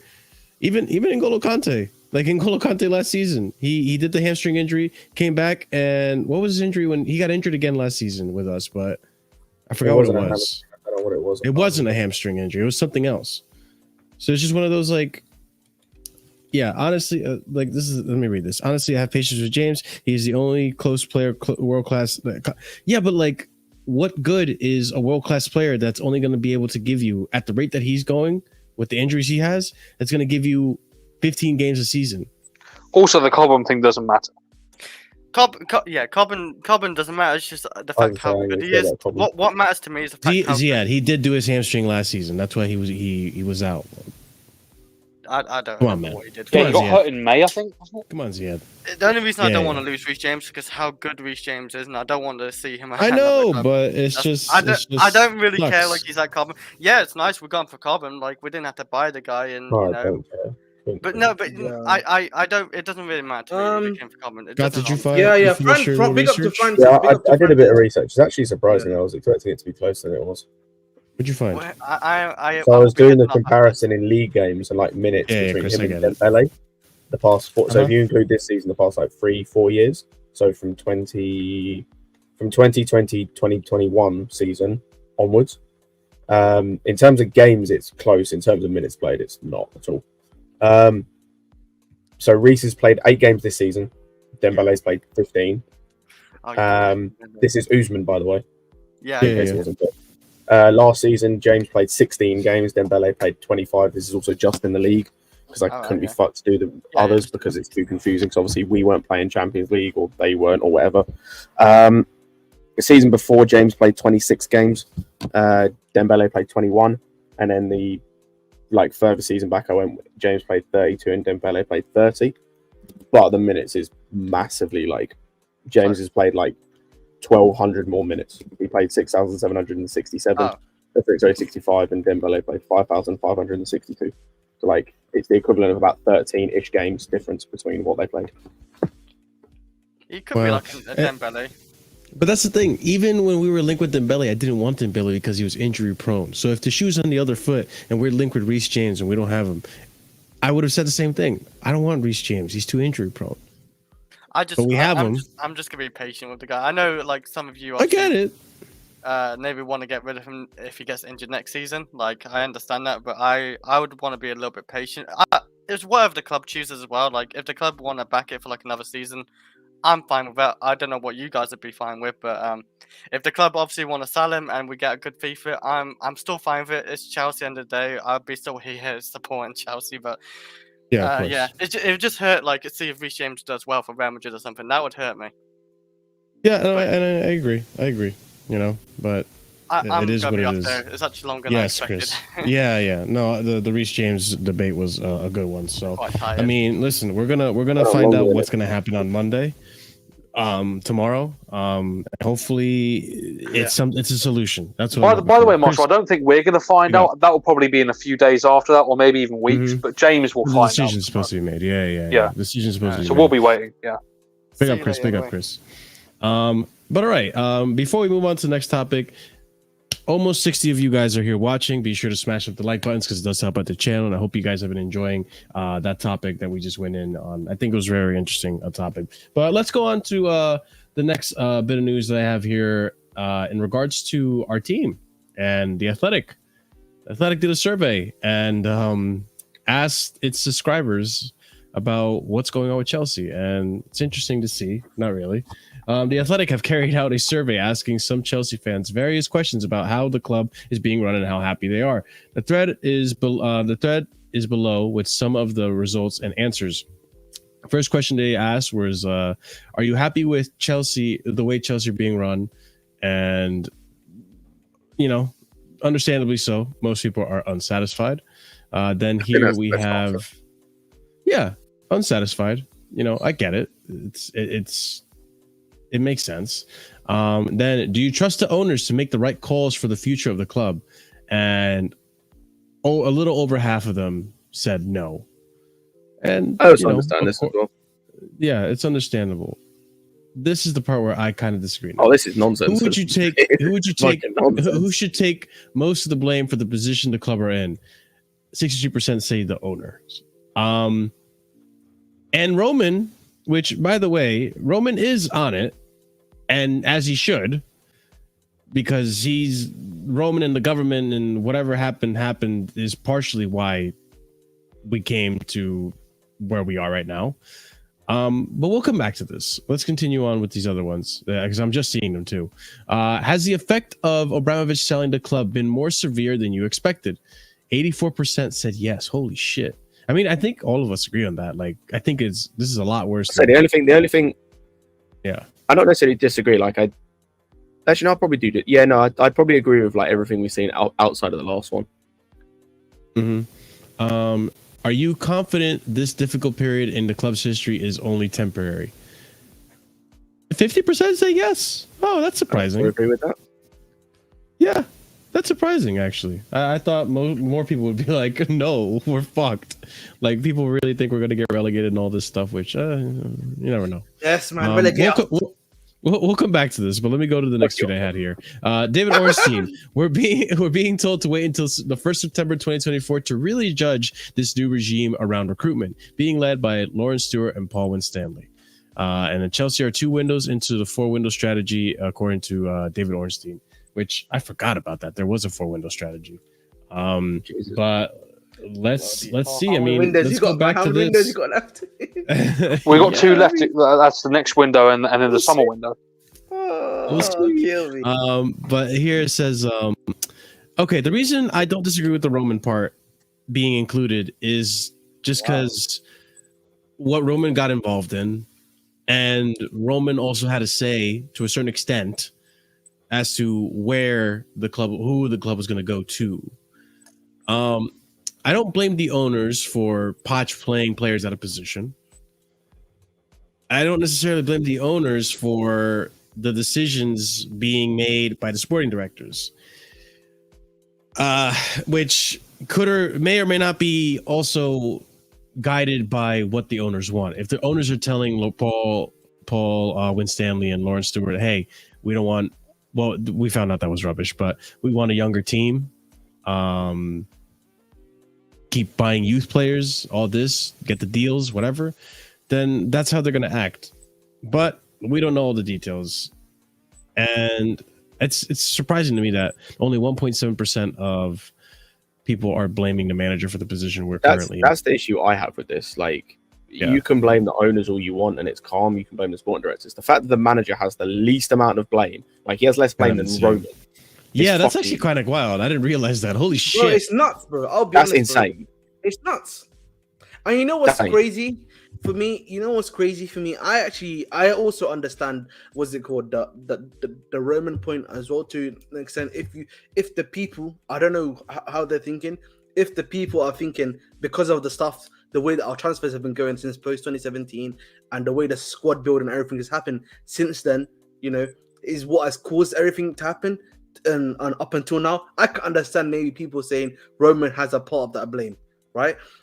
But like take the most is a bit crazy. I'll be honest, even for Roman. But like even the players, like you're saying, 10% is on the players. Like how many of those players? A lot of these players are new players. Are we it's really not even that armored. No, do you know why? Do you know why this don't make sense? Is I guarantee half the people that filled this survey in will. I know what they said. In one breath. No. I guarantee half the people that filled this survey in one breath will say, "Oh, the owners have fucked us by buying these shit players, so they're already not good enough in your eyes, but they're now the problem as well." So how are they the problem if you already knew they weren't good enough? They're living up to your expectation. Exactly. But you know, this because if they are good enough, because if they are good enough, then it's not on the owners because they bought good enough players. Yeah, I think, you know, the owner one, yeah, I can understand that if you believe, like, you know, you don't agree with their policy of bringing in young players, right? I can understand you're saying I don't like it because I'm not liking their transfer policy of bringing these young and up-and-coming players, and they want, you know, what they believe to be so-called experienced players. I can understand the owner one, but like how we are saying Poch has no blame, yeah, at all, is kind of crazy to me. But I do understand, though, if people say the owners, for example, are to blame because of their transfer policy. That I can understand, and like the players they brought in. That I can understand, maybe because not everyone's gonna like the players that you bring in anyway, and not a lot of people like the policy.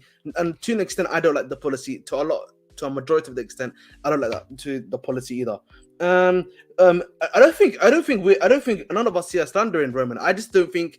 I think the question is wrong, though. The question to be saying it's Roman, though, is wrong, because it's like he's not really doing the squatting in one way. So no, he deserves some of the blame in terms of like. No, but take the most, though, is wrong. That's what I'm saying to you, because if you look at the question, no, but he doesn't take most of the blame. I wouldn't say he takes most of the blame. He takes a portion of the blame, though, for sure. Yes, he probably takes the amount of blame they've probably given to the manager in the survey. Like, that's how much percent he gets, because at the end of the day, the squad was probably not in the best position when he left. Like, obviously he didn't leave under his own, like, when he wanted to. He didn't even. But also, people forget he chose these owners. Like, you can say what you want, but he chose them. So if you don't rate the owners and you think they're doing a shit job, you got to blame Roman for that. Some of that on Roman, because he chose them.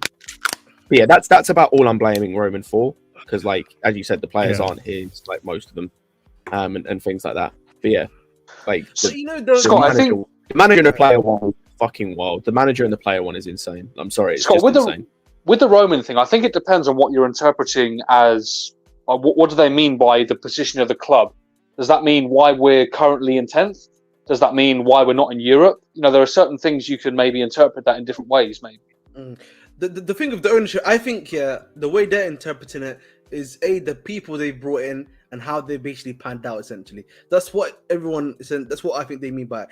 And if that's the case, then I think people are not liking the young player approach. They think that they believe we should be bringing in experienced players, like these world-class players, to the football club. That's probably what I think. A lot of the people who are voted in here are thinking. You know, and you also have to think, you know, some of the people that also have left the club, you know, they may not have wanted to leave the club as well.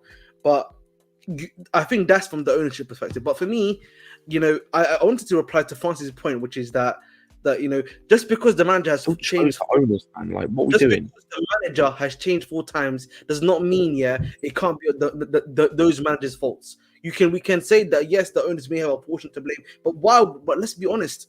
You know, this team, for example, is a brand new team. It's a brand new team. We can't even say, you know, what's it called yet? There's still Havertz in the squad. There's Mount in the squad. There's other players from previous eras in the squad. This is a brand new squad. He has the ability to mold this player into what he wants him to be. That's to Vic's comment. Like, he would have done. I assume, as a competent owner of a football club, which Roman Abramovich was, very competent. Yeah. Like, I would assume that he would have done his due diligence on the people buying his club. Like, I would assume he would have done that. So you're going to find out from them what their strategy is. Yeah, that's what I mean. Like, so they would have tried to tell him their strategy. Otherwise, he would have gone with someone else. So they've obviously told him or told Rain Group, whoever was dealing on Roman's behalf, the strategy. So he's still chosen them. So, like, regardless, he's still chosen them. And he made them sign a contract where they can't sell the club for 10 years. They can't take money out of the club in terms of assets and things like that for 10 years. But also, like, so he wouldn't have done that with these owners if he didn't believe in them. If he didn't believe they were the best for Chelsea. I also he takes some blame. Like, it's not hard. But you know what? You go ahead, Marshall. I'll give it to you, bro. What? Thanks, Alvin. I appreciate you. What I was gonna say though is it's also when the idea was proposed, it's not like the ownership is gonna flat out know what's gonna happen 3 months, 6 months, a year, 2 years from now, like tit for tat, what the strategy is gonna be. It's I'm sure what they said to Roman is like, listen, we want to invest in a new stadium, we want to invest in the youth system. We want to try to get scout. We want to invest in scouting and scout out more young talents, which is essentially what's kind of happening. But with the scouting of the young talent, it's always going to be a risky maneuver. And I don't think Roman anticipated that Boli was going to come in. Not even Boli, Igbali really. Boli and Igbali and Clear Lake were going to just come in and scrap the whole entire team and just start with a brand new team of youngsters. I don't think any of us anticipated that. Yeah, that's true. They could, for all we know, they could have assumed that, or Roman could have assumed that Thomas Tuchel would be at the club still. Yeah, and I thought they were gonna slowly phase into this. You know, like this has just been a whole crash course of like what not to do at a club. Like, don't immediately just switch a whole entire team into like all these youngsters. Don't like immediately get rid of the whole entire regime that you had. Just little by little start replacing like. It's just that's the part where I think Roman probably had no idea that this was going to happen. That's just my 2 cents. Ahmed, you had something you wanted to say. I just I hear Francis, big up to Francis, my fellow subscriber. I hear his point, bro. Like but the point, bro, is you don't need to you don't need to have like attacking chemistry, but what you do need to have is a certified style of play. I can understand if Jackson and them are not clicking together that well, but if I can still see there's a style of play, there's a method to how we score goals, there's a method to how we do things, then that isn't necessary. Just on that as well, I also think doesn't help with that. You mentioned about chemistry is what doesn't help with that is playing Gallagher in the 10, sometimes playing Enzo in the 10, sometimes playing a winger, two wingers of Sterling and Palmer 2 games, and then that switch to it's now Mudryk and Sterling. Playing Jackson sometimes, then having Brozier come in for a game for like no reason. This is also true. All the people that are meant to help walked, apart from Bruce Buck, who was fucking useless anyway. And now that we've gotten recent news about the whole stuff that we might get points deducted for and all that, it makes more sense why they walked away when they did. 100%. At the end of the day, we don't know what was discussed between Boli and Roman, but as I said, it's quite clear that Roman chose Boli. For whatever reason, he chose Boli. So that means he is culpable in where we are right now, to a small extent. So that's why I understand him being on there. Like 100% understand it. He doesn't have more than a little bit because obviously he's not here anymore. They also did walk out. They weren't pushed. Didn't walk out. Did walk out. They weren't pushed. They asked him to stay and they said no. Excuse me. But yeah, so like he holds a small accountability, like very small. But he still holds a small accountability because he chose him. True. And people want to deny that, but at the end of the day, like I don't blame Roman either. It's not like he had like an onslaught of good options like to choose from, and he ended up choosing like the worst one. Like we were all asking for Boli, considering what was on the table. I disagree. They chose the worst one. They could have chosen the Ricketts. The worst one was the Ricketts. No, I didn't say that they were. I didn't say they chose the worst one. I said they. It's not like they had a slew of great options that were promising. Exactly. Like Saudi owners and stuff. You had like the Ricketts. You had Martin Broughton. You had Nick Candy. Who are these guys? Oh god! You had the Saudis as well. Yo, like, there was a wealth. Yeah, the Saudis couldn't prove their source of funding. Yeah, I think that was the issue. You had the Turkish guy. You had the Turkish guy. You also had Radcliffe in the last second dagger. You know what I mean? Oh yeah, we had Radcliffe as well. Jesus. Yeah. I'm not mad about Roman picking the owners. I just think this was the best option out of the 3-man list, the 4-man list that we had at the time. We had a big list and we ended up with a 3-man list. That being said, TBB, that is literally it, bro. That is literally what was that was literally who we had for us at the moment in time.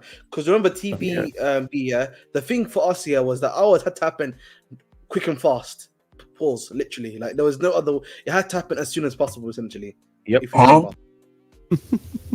But let's move on to the next topic, which is John Obi Mikel had some choice words and very stern words about current state of affairs, and I'm curious as to see what we can agree on and what we disagree on and what we think. I haven't even read these comments yet, so let's see. First comment we have here, John Obi Mikel on Marco Cucurella. When you look at the left backs we have had, Ashley Cole, Cesar Azpilicueta, William Gallas, you are talking about these players who have stayed at the club for many years, played so many games, and the standard they have set for the position. For me, it's not Chelsea standard. I think he's referring to Cucurella not being Chelsea standard. Let's go on to the next comment. John Obi Mikel, he's a decent player. Is he a Chelsea midfield player? Starting 11? Back in the day when, oh my God, when we were playing, would Conor Gallagher get into the starting 11? No chance. I don't think so. I really wish they asked him this about Mason Mount.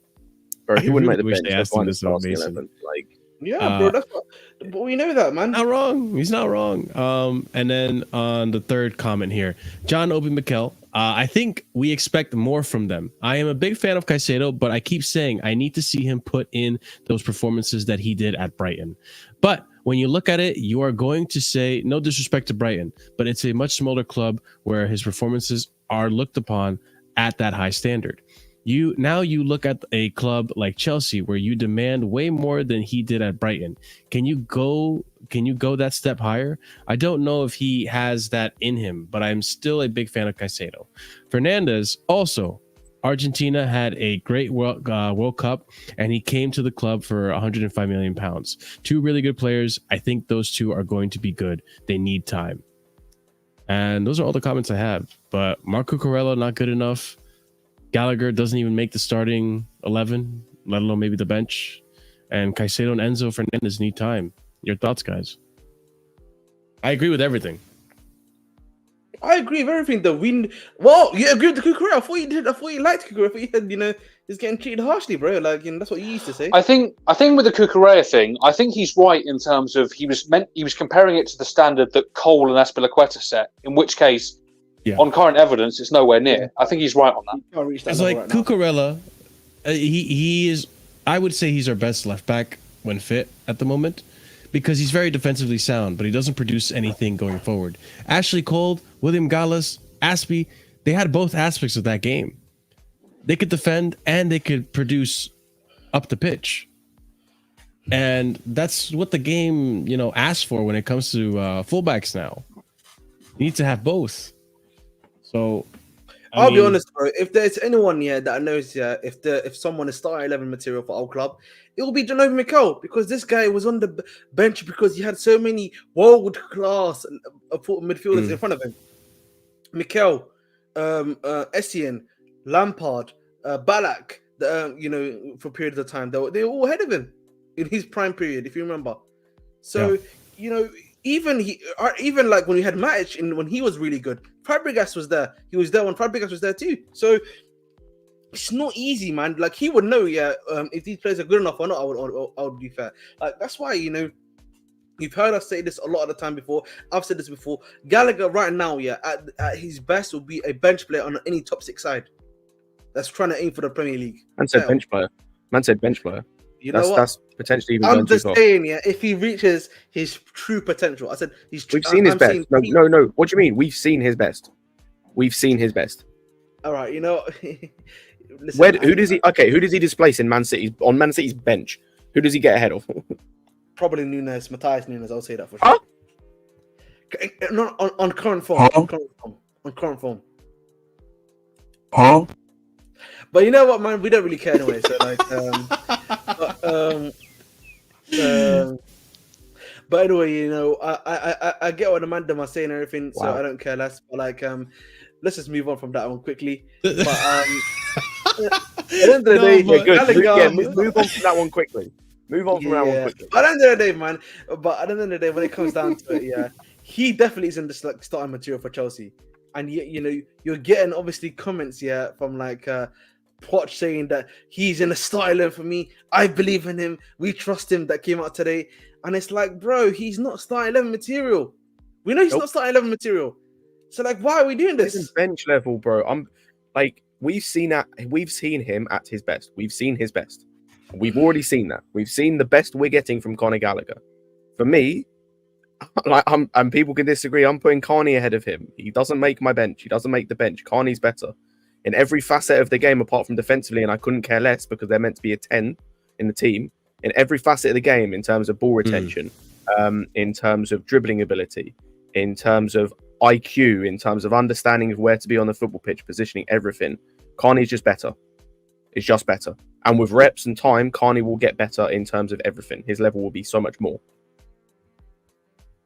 Yeah. So like, he's at best our third choice midfielder. Yeah, I don't disagree. And like I said, like I think Gallagher has his uses in this team. But going back to Cucurella, I will say this as well. If John-Obi Mikel is going to hold Caicedo to the standard of like, yes, you played at Brighton, you were one level at Brighton. Let's see if you can step up to and go to a higher level at Chelsea. I think the same grace should be alluded to Cucurella. Considering that first season he had here, which is last season, was a symbolic season for everyone. He was the best left back in the league, comfortably, that season. Mm-hmm. So, and this season, now he got hurt, but like, I think considering how bad our team has been in general, like, it's I don't know. It's hard for me to be really, really critical on Cucurella. I do think he needs to improve on his attacking aspects, but I do think there also needs to be a little bit of patience with him. We will see, but in regards to Enzo Fernandez and Caicedo, I agree with him completely as well. I think we do need to be a little more patient with them. We have to remember they are young and they are going to make mistakes. They are, learning their position. And I'm sure by the time they hit the age of like 26, 25, maybe not even that long, they will be extremely sound, best in their positions. This stuff takes time. It takes gelling. Marshall, I don't even think it's age. Like, I think we can see not their best, obviously. I still think we can see like quality players from them now at their age. We saw it with Caicedo last season under Brighton. Because like for me, it just comes down to system. Like, look at what Bellingham's doing at Real Madrid.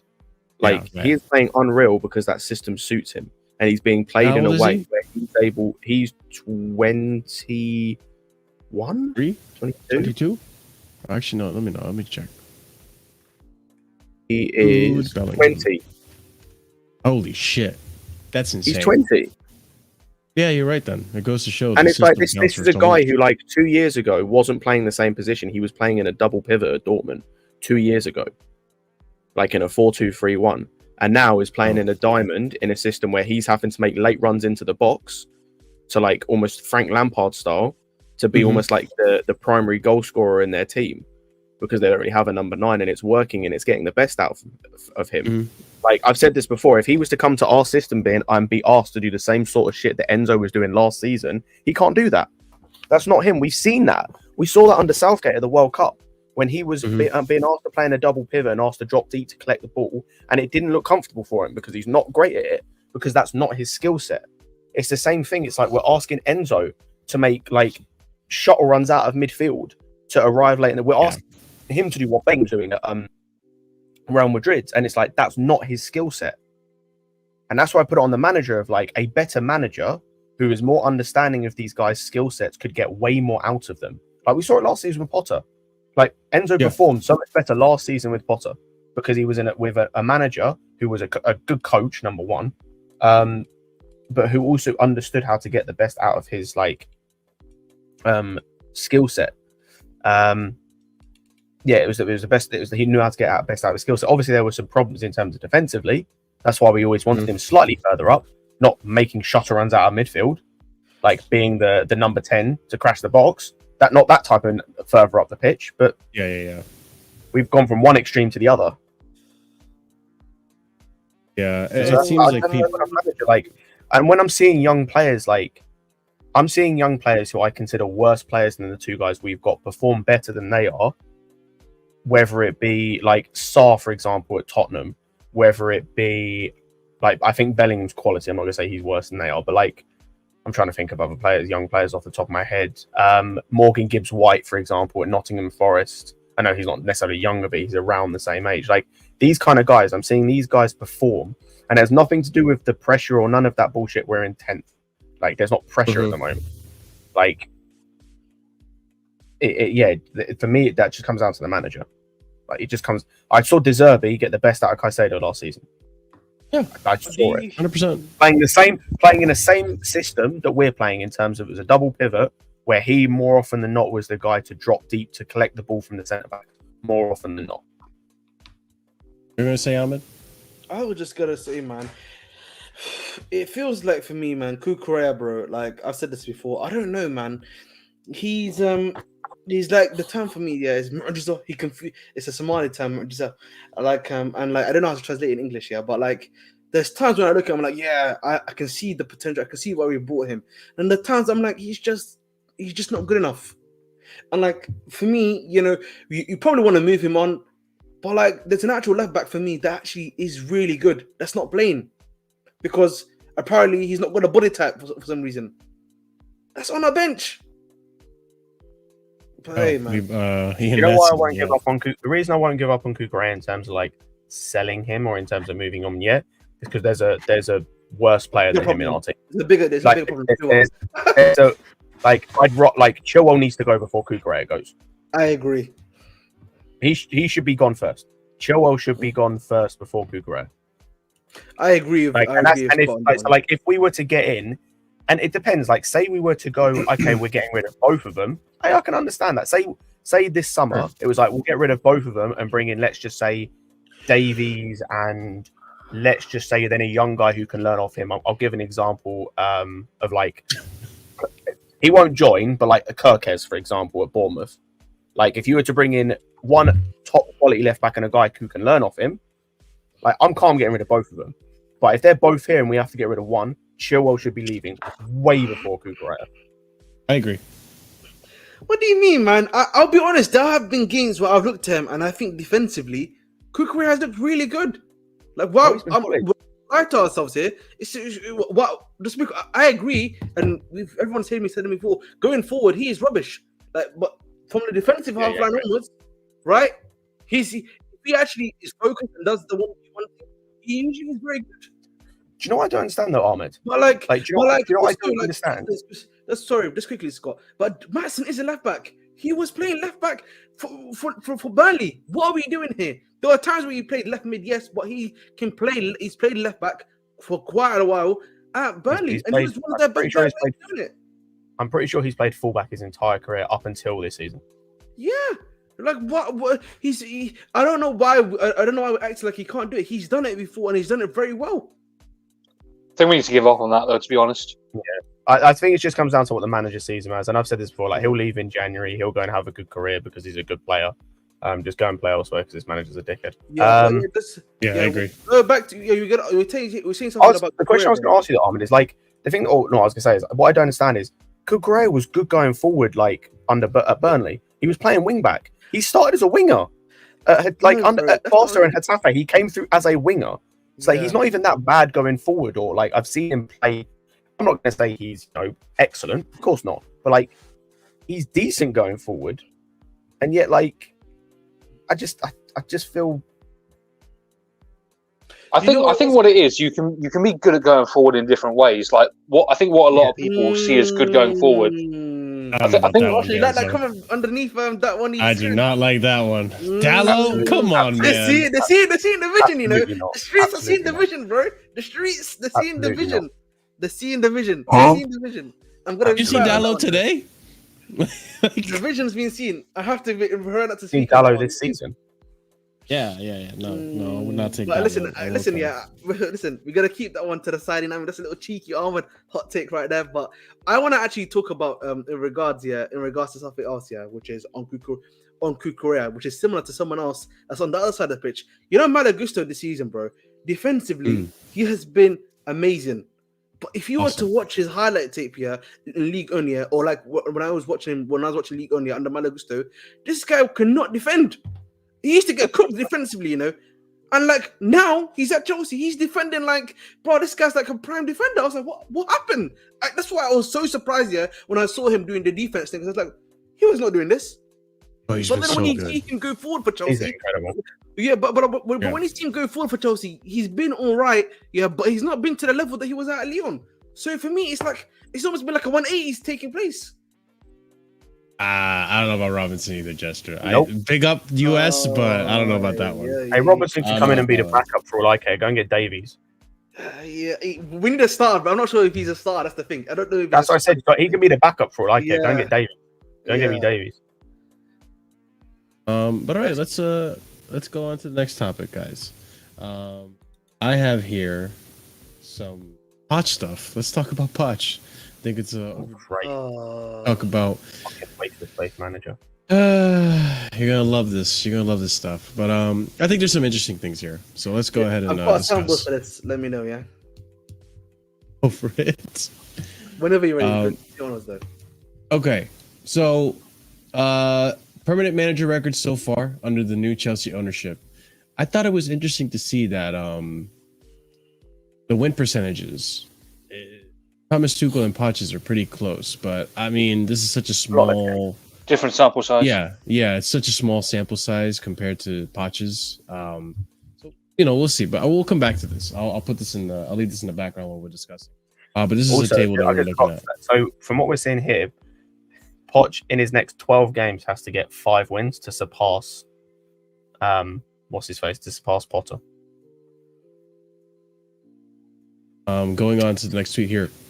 Mauricio Pochettino has made it clear he is not happy with the level of his squad. Chelsea are still considering whether to move for a striker in January as they finalize their plans for the winter transfer window, according to the Zarkin Then, Mauricio Pochettino hasn't at any point lost the dressing room. Quite the opposite. There is a real respect for Chelsea boss who carries far more authority than Graham Potter, according to Ben Jacobs. Then, Simon Johnson and Leon Toomey reporting Chelsea supporters are getting restless again, but the club have to stand by Mauricio Pochettino, which they are doing as things stand. It was the top brass who decided to lower the average age of the squad significantly and accept the risk of inconsistency that came with such a strategy. We'll come back to that. Then, Stamford Bridge insiders are clinging on to hope that Chelsea somehow end the season with a trophy and finish in European places, according to Matt Law. Then, from Mailsport, Pochettino. If I am here, this is a quote. If I am here, it is because the owners trust me. If Shut not, up. in the moment they stop to trust, don't worry, you will not see me here. Poch, when you build a house, you are going to buy the land and the product. Maybe you will want an Italian table. What are you talking about? But you need to wait because No. it is Brexit. Those are the Brother, best what ones. you talking about? The Italian stuff is like I know. real high quality. I can show you, bro. I've got like a bunch of that. Like my bed is made Bro, of I Italian don't wood. care. Matt, why are we talking? Why is this dude talking about Brexit? Why the fuck is this dude talking about Brexit? But you need to wait until because Brexit. England now it is Brexit. I will not come in 2 days. It will not come in 2 days, but that does not mean it is an unstable project. It is a project. Then it's up and down. Okay, I think I understand. He's trying to say that this project will take time, but because it's a process, because you're in England. Oh my god, let's continue. Yeah, no. Do you know why that doesn't make any sense, bro? Because in his warped mind, the way he's explaining that like metaphor, bro's homeless then because he's got no house to live in.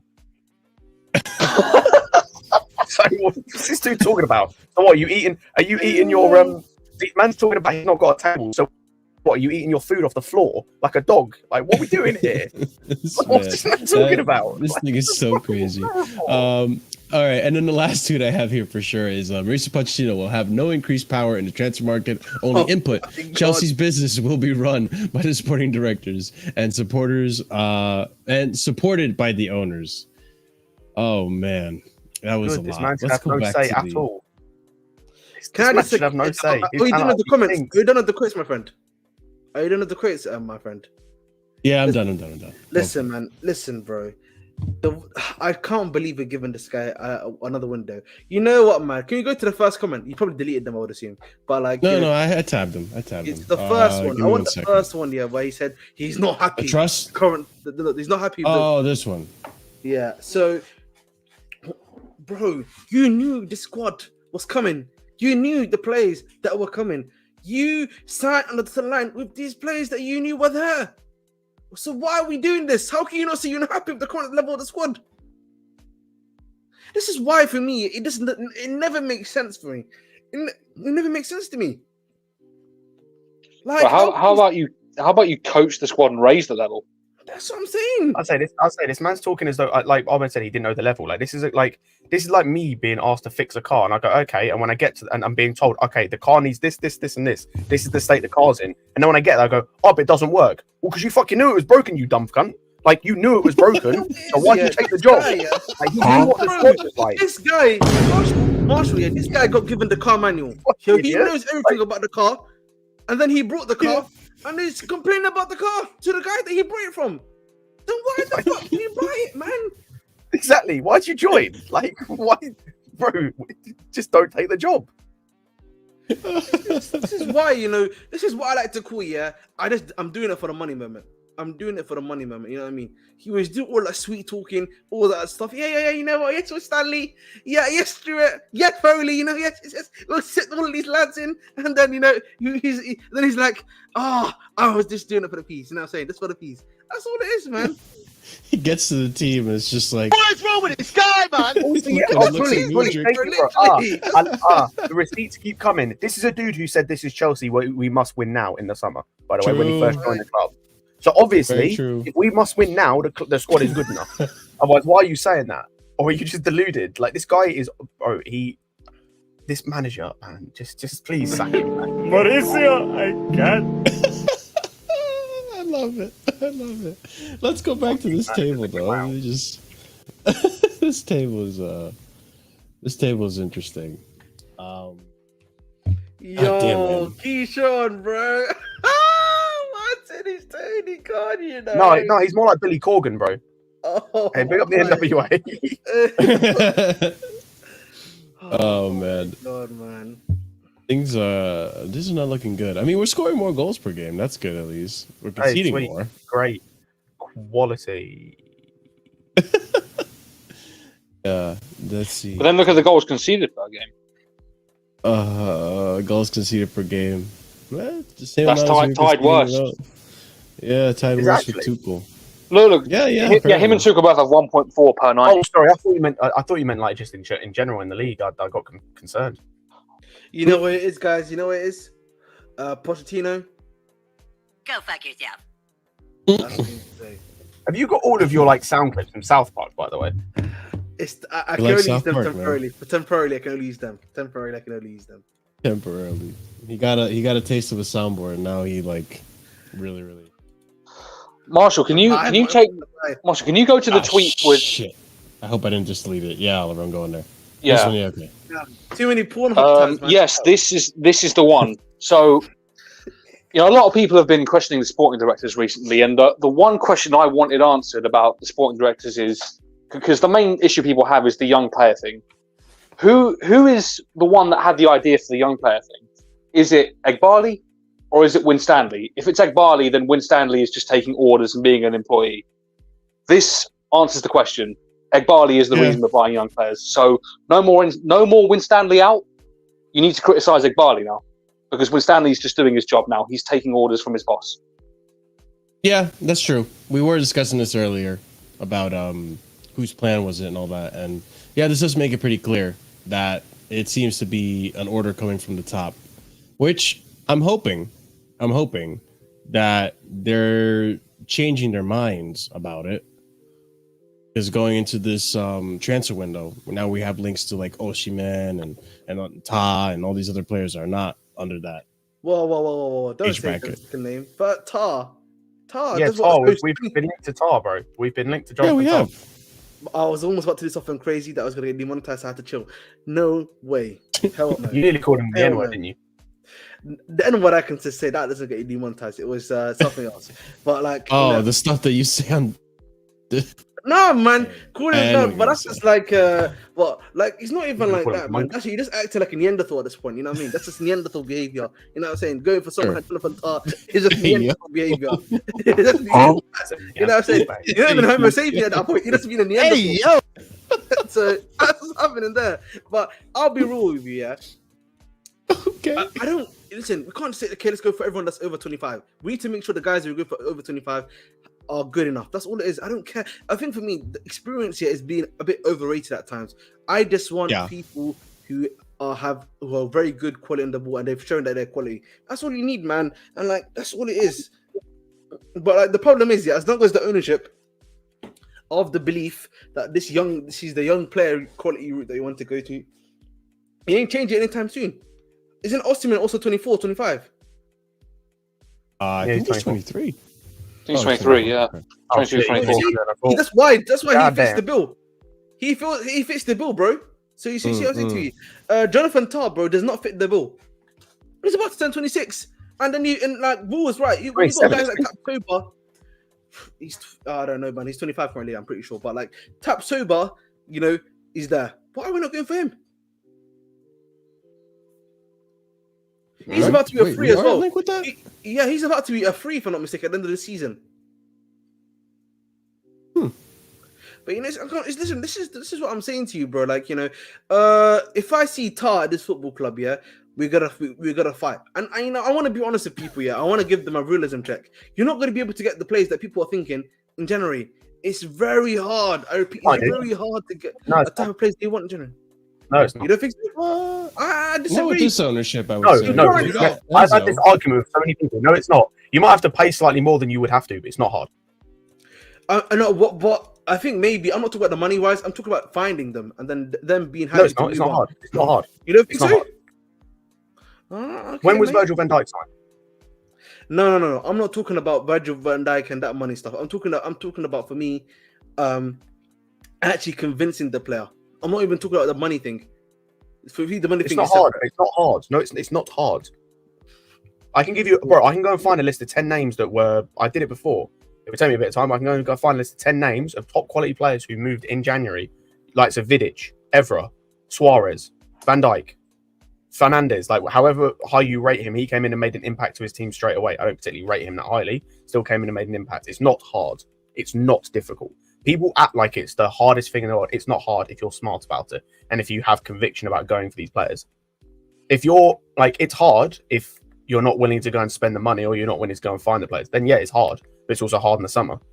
All you might have to do is spend slightly more than you normally would, which, cool. It's not difficult at all. The thing though, Jester, I know you're talking about Ta and not buying defenders from Bundesliga. Because Bundesliga is such a high attacking league, any defender that comes from there that's actually decent has to be decent. Look at Christensen. Yeah, and look at Christensen. he's not had the best season right now because he's being played at left back, but Vardiol, for example. Look at Konate as well. He's been good for Liverpool. Oh yeah, Konate, that's true. Yeah. So there's good defenders that come out of Bundesliga. The attackers is another story. They're good attackers. They're good attackers that come out of every league. It's just like you have to find the good ones. Mhm. Like it's Mickey the Van same der as Ven any too, league. Like because we just signed Nkunku from the Bundesliga, and everyone thinks that he's going to be quality. So Yeah. But yeah, Poch. That's your daily dose of Poch. Hope you guys enjoyed that. more clownery. It was lovely. I appreciated it. It's just a lot of great stuff there. But we'll see what happens with this transfer window, what he's going to get, what he's not going to get, and the approach that the owners are going to take. I have a feeling they're going to change their approach a little bit. I think they're starting to realize that it's more of a balancing, not just one or the other. So I'm okay with having youth in the team, but I didn't want a whole team of youth, which isn't necessarily what we have. But I also don't want a whole team of experience. Like we got to have a balance, and it needs to be more of a balance in this team, which is what we're seeing so far. Let's go on to the next topic I had for you guys, which is a potential return for a player that Scott rates, right? I think you rated this guy. Maybe. Who's Possibly. I do rate him. I don't think he'll play. I do rate him. So Eddie This Howe whole says thing's he a mess, by can't. the way. Say that again. I said this whole situation with him is a mess. Yeah, Don't yeah, understand it is. it at all. I don't get it either, which is why we're going to discuss. Eddie Howe says he can't confirm whether Lewis Hall would sign for Newcastle permanently at the end of the season. There are still some certain criteria to hit the trigger,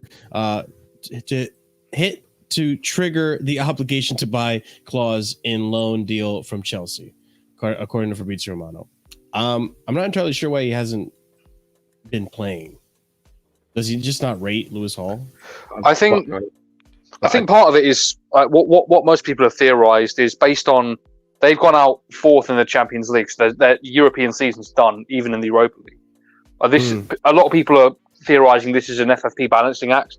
They don't want to pay the final fee, and apparently, again, this speculation, the triggers to activate the obligation could be appearances. They're very easy to hit too. That's the thing. The thing that confuses me is like if it's an appearance thing, like then it is fully up to Eddie Howe. So I don't know why he'd say it wasn't up to him. So that's what's confusing me. Like, I mean, the ownership can just tell him not to play. Does anyone actually remember what the details of that clause were? There was they weren't made public. No, I was gonna say because it was when it went through, we like none of this came out.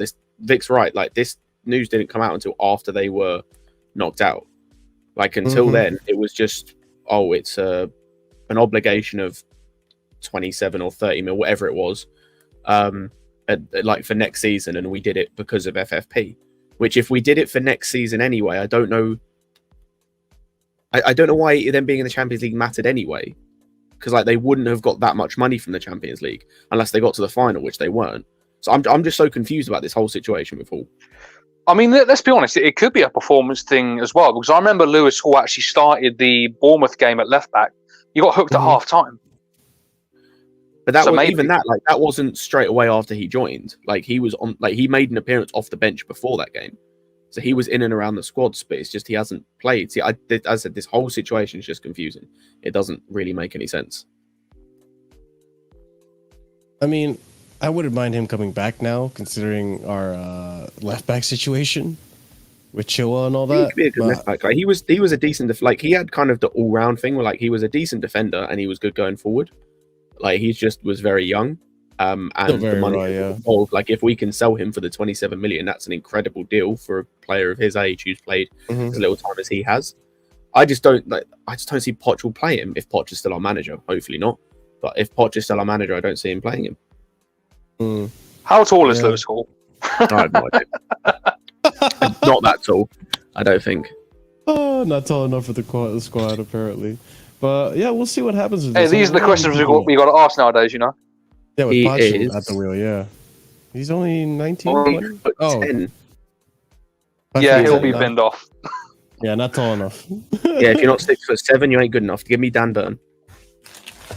Danny boy. All right, let's go on to the next topic I had for you guys as well, which is a little bit of I was kind of feeling bad for Maatson after this. So it's information on the Maatson transfer, but there are some comments from Poch that I just deemed very disrespectful. So Ryan Taylor Sport reporting Borussia Dortmund are one of the clubs eyeing Ian Maatson, but can only afford a loan deal, while Chelsea already filled their loan quota for 7 overseas players. I'm not surprised. It's not fucking 7 overseas players, man. This keeps being misreported the entire time. Because if it was 7 players, we've already gone over it because we've got 8 international loans out. These fucking journalists, I wish they would report things fucking correctly. It requires a quick Wikipedia search to see how many international loans we have. This is the comments that I was referring to. Poch gives verdict on Maatson. He is a player in our squad, a great kid, the quality to play in different positions. It's about to give time to him. He came from Burnley to play, to perform in Chelsea. With all respect, it's not the same, and the competition is different. Jesus Christ, my guy. Give him time to play. And he came from Burnley, but you played him in the preseason, and you seem to rate him pretty highly, and he was promising. I'm not hearing this level thing because It's I look kind of at- ridiculous. I look at a guy like Cole Palmer. I look at a guy like Cole Palmer, and granted he was from Manchester City, but let's face it, he was on the periphery at best of that squad. His most significant minutes in his career have been at youth level. So you're telling me, but he's definitely not right. so you're telling Go me ahead. that youth level football at Man City is close to Chelsea, but Burnley isn't. You can give Cole Palmer an opportunity, but you can't give Ian Maatson an opportunity. I was gonna say, That's the it question doesn't I make have. any sense. It doesn't make any sense anyway because of like if we want to use the like that argument, like why is Caicedo playing? Like Brighton isn't the same level as Burnley. Sorry, as Chelsea. Why did we buy Lavia? Sanchez. I'll say Lavia, Sanchez, Mudryk, playing at Shakhtar Donetsk is not the same. Madueke, like this whole not like he's Madueke anyway, but like this whole nonsense about it's not the same and all that, like it's different. It's like, bro, that you can say that about half our squad, and yet you play them anyway. Gallagher, for example, as well, Jody wasn't a Chelsea level player last season. You were He was starting Crystal Palace Carney level. Chukwuemeka early on. He's a Villa youth kid. True. Yeah, he was a Villa player that wasn't good enough. Like, well, he was good Didn't enough get to play any, for Villa, but barely they any wouldn't minutes play. last They wouldn't play season. him. Like, this is like it just. Mhm. It's just waffle. That's the thing. Like, I'd prefer him to just be honest. Like, this is the thing with that's pissing me off with Poch. I prefer him to just be honest with everything. Like, just say you don't rate him. Just say that you don't see him. Yeah. Like, if he just comes out and says, I don't think he's capable of playing left back or for this reason or that reason, I'd respect him way more. So, okay, that's fair enough. This is just waffle. Like, this is literally just waffle. Yeah, I wasn't a fan of that. I feel like I was very disrespectful towards Maatson to say that. Like, just give him a shot. Like, I'd rather him just not say anything about it. Period. Yeah, That's that's squad. like, He. I mean, if you're asked, you got to say something. But the way I don't think that was the way to go about it. Yeah. That wasn't the way to go about it. You could definitely go about it in a different manner. Is kind of my point. But yeah, it's just like I don't know. I feel so bad for Maatson. So I hope in January he goes. Maatson is doing a Colwell to get a new deal, but nobody rates him. I don't even know if it's that. What He's is just doing won a Colwell? 8 years. teams rate him. Like maybe the manager doesn't. Fair, Really but wanted him. Trust me, the teams rate him. Dortmund have wanted him for years. They wanted him either last season or the year before. Like Dortmund have wanted him for at least 2 or 3 years now. Hang on, Vic. Can I ask Vic? What is doing a Colwell? I'm not going to sign the contract unless you give me guaranteed minutes. I think that's what he's going. I would about. assume that's what it is. Yeah. I mean, if he can't even play now, then like that's the thing. If I were in his shoes, I would expect a chance now. You have to show me that you actually have faith. So, Yeah. whatever. Exactly. It keeps putting Colwell in that position. Yeah, exactly. Yeah, Cole requested some level of guaranteed playtime. Which I get. I mean, from Matson's perspective, I get, but I think for Maatson, it could be more. Well, it is that, but for Maatson and Gallagher, I think a lot of it has to do with that 8-year length. They don't want to lock down their careers to 8 years. So I think for Maatson it's more just game time because I completely understand it because it's like because I think he sees what's happening with like Chalobah, he sees what's happening with like what happened with Hall, for example, as well, and I think he's just like cool. Like even if I sign this deal, there's no guarantee I play. It's like, and I think that's he's obviously wants the best fit for it. Like he, for lack of a better term, I doubt this is his thinking, but like for lack of a better term, he doesn't give a shit about Chelsea. Like, and I don't blame him, and I wouldn't either in his position. Yeah. Like, as much as I'm a fan of this club, if I'm in his position, I'm thinking about myself first and my career and how to best myself. And right now, that's not playing at Chelsea. Well, the club doesn't give a shit about him, so the feeling's mutual. Yeah. I didn't think it's necessarily the club, it's more the manager, but yeah. Yeah, pretty much. I agree. Agreed. All right, let's go on to the next topic of discussion. Is a different approach that we're taking towards this specific youth player, which is Paez. So this week, I believe Paez is training with Chelsea, and this is the reason why. Can I just ask a question? Can I ask a question? Sure. Actually, go through the things because I actually want to see if this was, if he was pictured in training. Sure. There are no doubts inside Chelsea over Kendry Paez's talent. There is a recognition that moving from Ecuador to England as a teenager will present challenges, which is why the club have come up with an innovative way of trying to help his integration, according to Matt Law. Going on, Wonder Kid Kendry Paez will train with Chelsea's first team squad next week in the first of series of settling in visits to England planned by the Premier League club. Independiente have given the green light. Given a green light, according to Matt Law. This was the 14th, so it would be this week that he would train. We'll see. No. Kendry Paez, yeah. Wait. Oh, that makes Kendry it. The only Paez. reason I mentioned that basically is because tonight, was the last game of the Ecuadorian League, and he scored in that game. Yeah, they So I was won the like, cup or something. Yeah, I was gonna say I wanted to kind of like see when they were mentioning it because that makes more sense. That's why I was questioning it. Yeah, okay, I understand now. Nazar Kinsella is saying here, Kendry Paez will attend Chelsea's home game with Newcastle in midweek rather than Sheffield United, and that probably coincides with what you were saying, Scott. Yeah. But yeah, I mean, is this implying that they're gonna see him as a first team player? I mean, he And shouldn't that there's be. I don't know, because why I integrate him because he's When- probably gonna go out on loan again. Can't even play until 2025 though, right? No. When I say first teamer, I mean like when he comes into the club, he should be in and around the squad. He shouldn't be starting. He Mhm. should obviously be in and around the first team. Like I think he'll probably be good enough to be involved. Like maybe with a reason I don't know, but I think he might be good enough to be involved. But yeah, he's not a starter or shouldn't be. Mhm. I mean, there's a lot of promise with this player. I mean, I haven't necessarily watched him too much, but he's been catching a lot of people's eyes, which is a good sign. I'm not, gonna hold my breath, see what kind of player he comes out to be, but I think it's nice that they're trying to integrate him like this. He definitely looks good where he's at right now, and it's good signs. Like you can't take it as gospel. There are obviously, like the article said, there are difficulties with moving country. There are difficulties just as a young player in general. Who knows? You can get an injury and it all goes downhill. But it's looking good for now. So that's just all we can hang on to for now. But don't take it as gospel. And that's what I think. It does make me I do feel think as a well. little bad for Santos.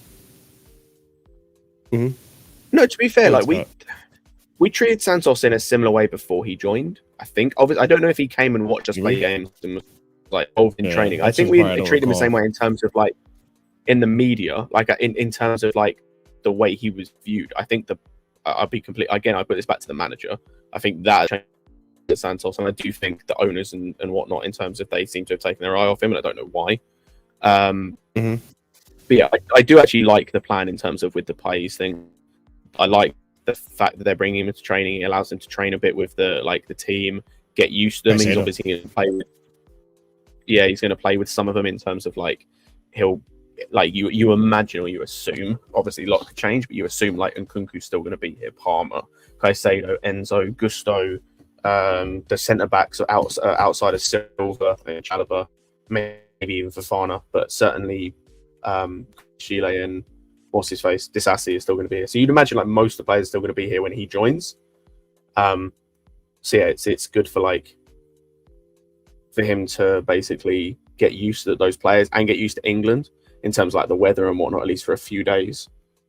And as I said, it's going to be a series. Like they're going to do this multiple times, which I think is good because it just gets him a bit more used to everything before he comes. So it's not quite such a reality check when he comes over at such a young age. Yeah, I agree. And we'll see. We'll see the training pictures. He'll probably be in the crowd. We'll see if this actually happens. But I hope it does. Let's go on to the next bit. But before we do, guys, if you haven't done so already, do smash up that like button because it does help out the channel tremendously in its growth. And we are trying to reach 3,000 subscribers very soon. Well, not very soon, but whenever we reach it. I hate being linked to this guy. I understand why, but it's just like I'm so tired of being linked It's to what I this think guy. it is. You don't have to worry. Oh no, these have been. I think They killed that today. Yeah, that's done. I'm glad. I literally pulled it up. So yeah, before when I was making the show yesterday, earlier this morning, there was this that Chelsea could move to sign Aaron Ramsdale after confirmation Robert Sanchez would be sidelined with a knee injury, which I get signing someone, but not really. That's just you have Petrovic. I don't. The point of Petrovic. What was the point of signing Petrovic then? Yeah. Let me just say, it's such an easy article to write. Oh yeah, your first choice goalkeeper goes out. Here's a guy that was first choice, isn't anymore. Let's write a link and say he could move. That's not saying he will. That doesn't say we are looking at him. It's very vague. We shouldn't be signing unless that's Chris's burner account. Unless Mike Magnon is available, there is not a single goalkeeper we should be signing in January. Luckily, later today, thank you Fabrizio for saving us. You saved my sanity here. Chelsea are not negotiating for Ramsdale and have not made contact with the player side. Thank you, Fabrizio. Appreciate you. I get it. I get the links, but it's just lazy. And like you guys said, then what's the point of Petrovic at that point? Like, he's your backup goalkeeper for a reason. Use your backup. That's why I don't get those things as well, where the reports that were saying that we don't rate the options behind Sanchez. Well, what? We only just saw Petrovic make his debut. Before that, it was just training and the cameo against Everton. It just doesn't make any sense. Yeah. So glad Fabrizio came and debunked this. It would have been two mid goalkeepers that we would have had to rotate between. Yeah, I personally don't want a goalkeeper that can't concentrate for 90 minutes. That's just me. Yeah, I don't disagree. I don't disagree at all. But okay, let's move forward from here. We don't have much left. We're getting to the finish line. But that being said, let's talk about Lukaku. Apparently, probably, maybe going to Saudi. Wow, what changed, Lukaku? Romelu Lukaku has reportedly said yes to a millionaire proposal from Saudi Arabia rather than stay at on loan club. Oh, stay at on loan club Roma. Got it. Jesus. Your English is. Hey, I'm tired, man. I'm tired. My reading skills are not good today. I wonder what a millionaire proposal. What does that mean? Yes to a millionaire proposal from Saudi Arabia. It means a lot of money. Technically, so it probably just means a lot of money. Doesn't he propose a lot of money last season?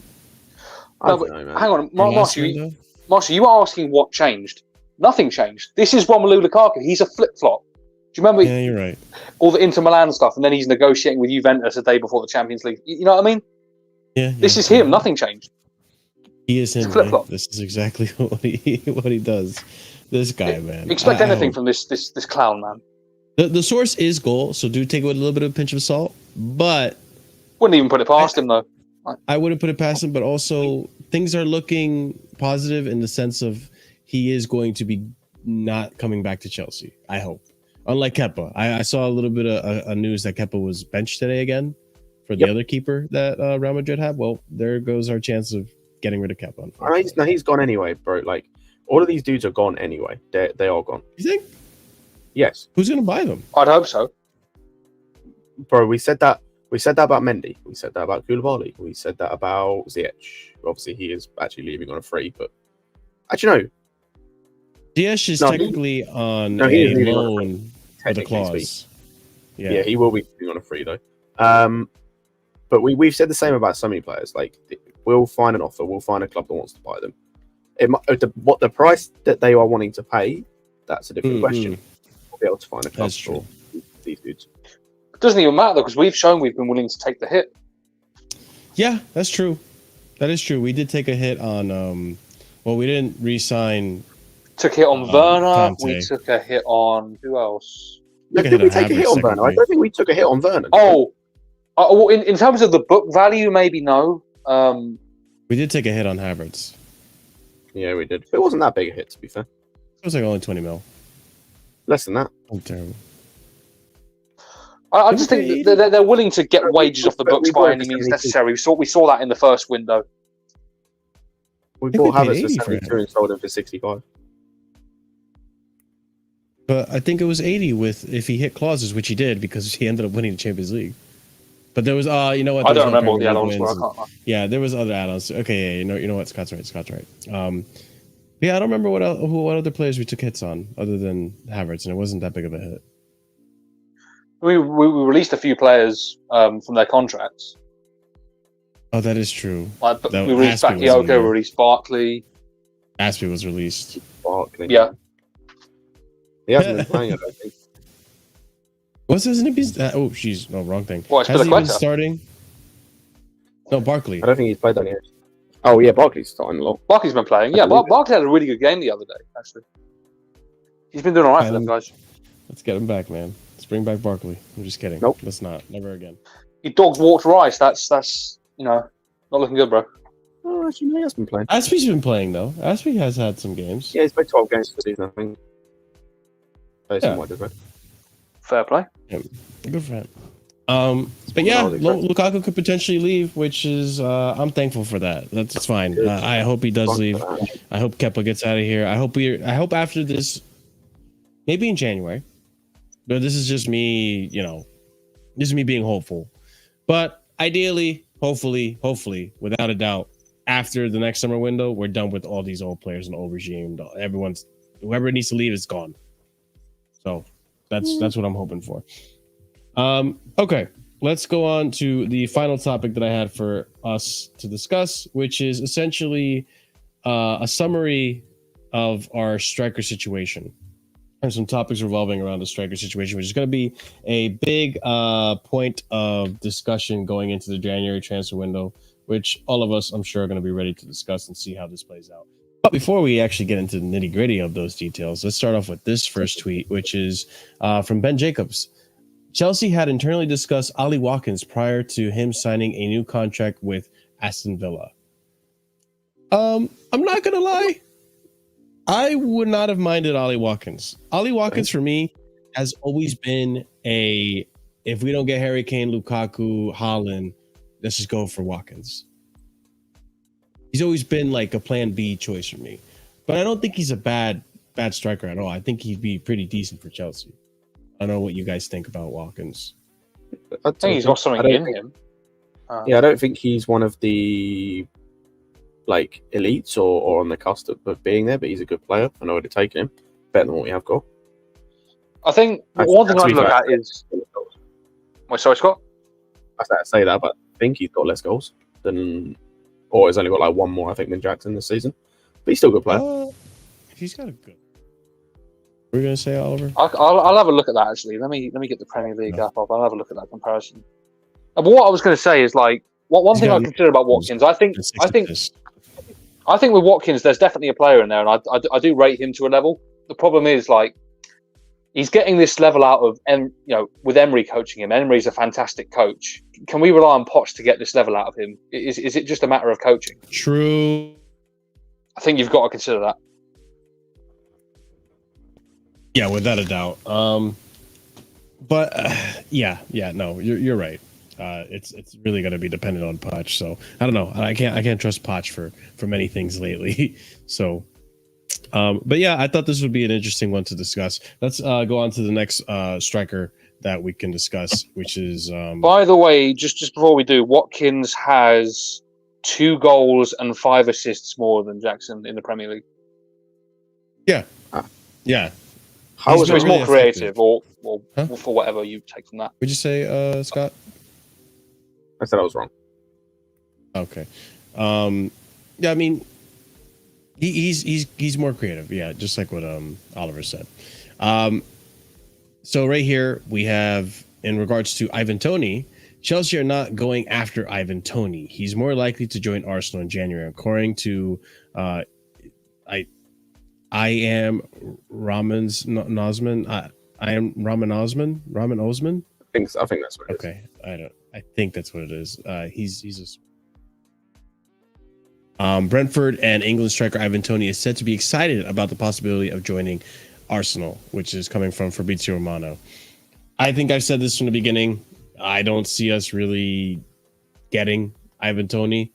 One, because quote unquote he doesn't match the age profile, which if we decide to go with that route again, which I would dread, that would be annoying. But also he's an Arsenal fan. I don't know.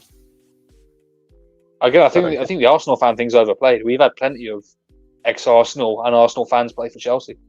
You really think so? You really think that wouldn't sway his decision? He knows he's highly sought out. Go ahead. I think it depends. I think it depends if we offer more money, for example, or if we were going to offer more money, probably join us. Like I think it just depends. Like it's one of those things you'd have to wait and see what happens in that situation. But yeah, I don't think we're going to get him anyway, because it looks like we're going all in on Osimhen, which I'm not opposed to. But yeah, it does seem that way. For me, I think the position of the clubs and sort of where their projects are looking to go, I think that is definitely going to be a much bigger factor in the decision than I support Arsenal. You know. Oh, okay, that's fair. Yeah, that's fair. But this is why we need to start picking up now. If we want any hope of getting this guy, we need to go on a run now, because we're going to be nowhere near it if we continue with the inconsistencies. We definitely need to be more convincing that this is a working project. Yeah, that's the perfect word, convincing. Yeah. Yeah, for sure. All right, the next striker on this little topic here. Chelsea's primary January target is a forward, with Victor Osimhen and Ivan Toney their preferred options, while Feyenoord's Santiago Jimenez is also consideration. Victor Osimhen could still be on the move at the end of the season, and a switch to Chelsea remains a possibility next summer. Chelsea have been encouraged that Osimhen is open to transfer to Stamford Bridge. I would hope so, because John Obi Mikel has been putting in some footwork to try to convince him. But do you guys think that 130 million clause is? I actually, you know what, 130 million for Osimhen, considering the price we thought. That's what we were going to have to pay anyway. So like, yeah. For me, exactly. I don't really care that much. Yeah, I just don't know. Now that I listened to what Oliver said before about, you know, bringing in the striker like an Ollie Watkins and having Poch get the best out of him. What happens if we pay this much money for Osimhen? Poch is still here, and it's now relying on Poch to get the best out of Osimhen. I don't think Osimhen is at that level yet where he can, on his own, kind of just make it work. I think with Osimhen, I think personally with Osimhen, I base it a lot more on what I've seen of him, particularly this season. You know, I've watched a fair few games with him. I've put them up on the Discord, and you know that's a reason to join the Discord. By the way, link in the description. We watch alongs of Serie A here and there. But anyway, watched him a few times. I do feel like I don't know if this is a difference between last season, whether he was better under Spalletti or not in terms of this, but I do find he gets quite isolated at times, particularly this season. So you can't. You look at our current options, Jackson, Brozier, they've definitely fallen afoul of that themselves this season. So I just wonder whether that's, if he comes into this team, that's just going to be another thing where it's, that's a problem with the system and how it's getting what it's getting out of the strikers. If he comes in and just does the same thing, then we're going nowhere. Yeah, and I would hate that. I would absolutely hate that, considering the amount of price. Like, it's already bad enough that the rivals and even people within our fan base, even in this chat, banter certain players in our team because of the price they came at. That's kind of what I said. I said in the tweet a while ago, like, Osimhen, don't even come to Chelsea, because if you flop at Chelsea, you'll never hear the end of it from the fan base. This fan base, a lot of this fan base will not support you through it. They'll just criticize you for the lack of goals you don't have. If you end up getting 15 goals, they'll want 20. If you end up getting 20, they'll ask for 25. Like, you know, there's always the price point is what kills me with this. Marshall, they're doing it to Jackson already. Yeah, this isn't even an expensive player. It's, first of all, it was he can't score goals. Then he scores goals. Oh, but they're crap goals. So what do you want?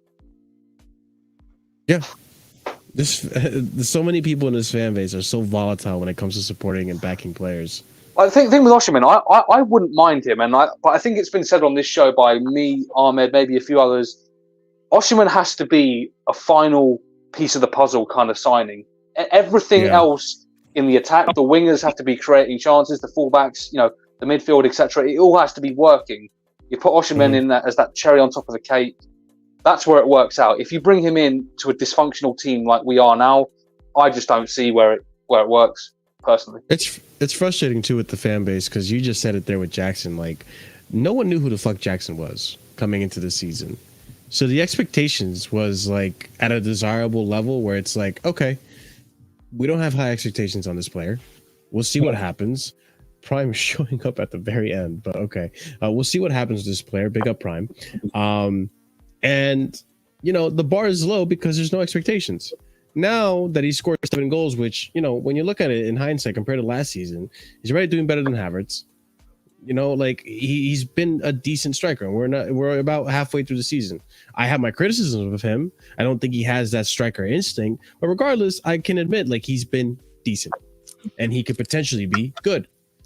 But you know, we'll see from there. But Prime, did you want to add something to this?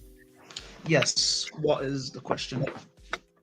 Is that really the question? We were just discussing Osimhen and, you know, kind of is Poch going to be the guy to really like get the best out of him?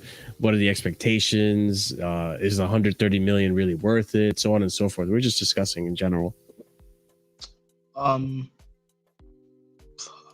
Everyone knows my love of Osimhen. He's the only striker I want. He's the only one in the market I deem available. I think is worth like 100 mil. In saying that though, paying 130 mil for him right now, or 120, whatever it will be right now, I don't think he is yet ready to bear that price tag coming to Chelsea.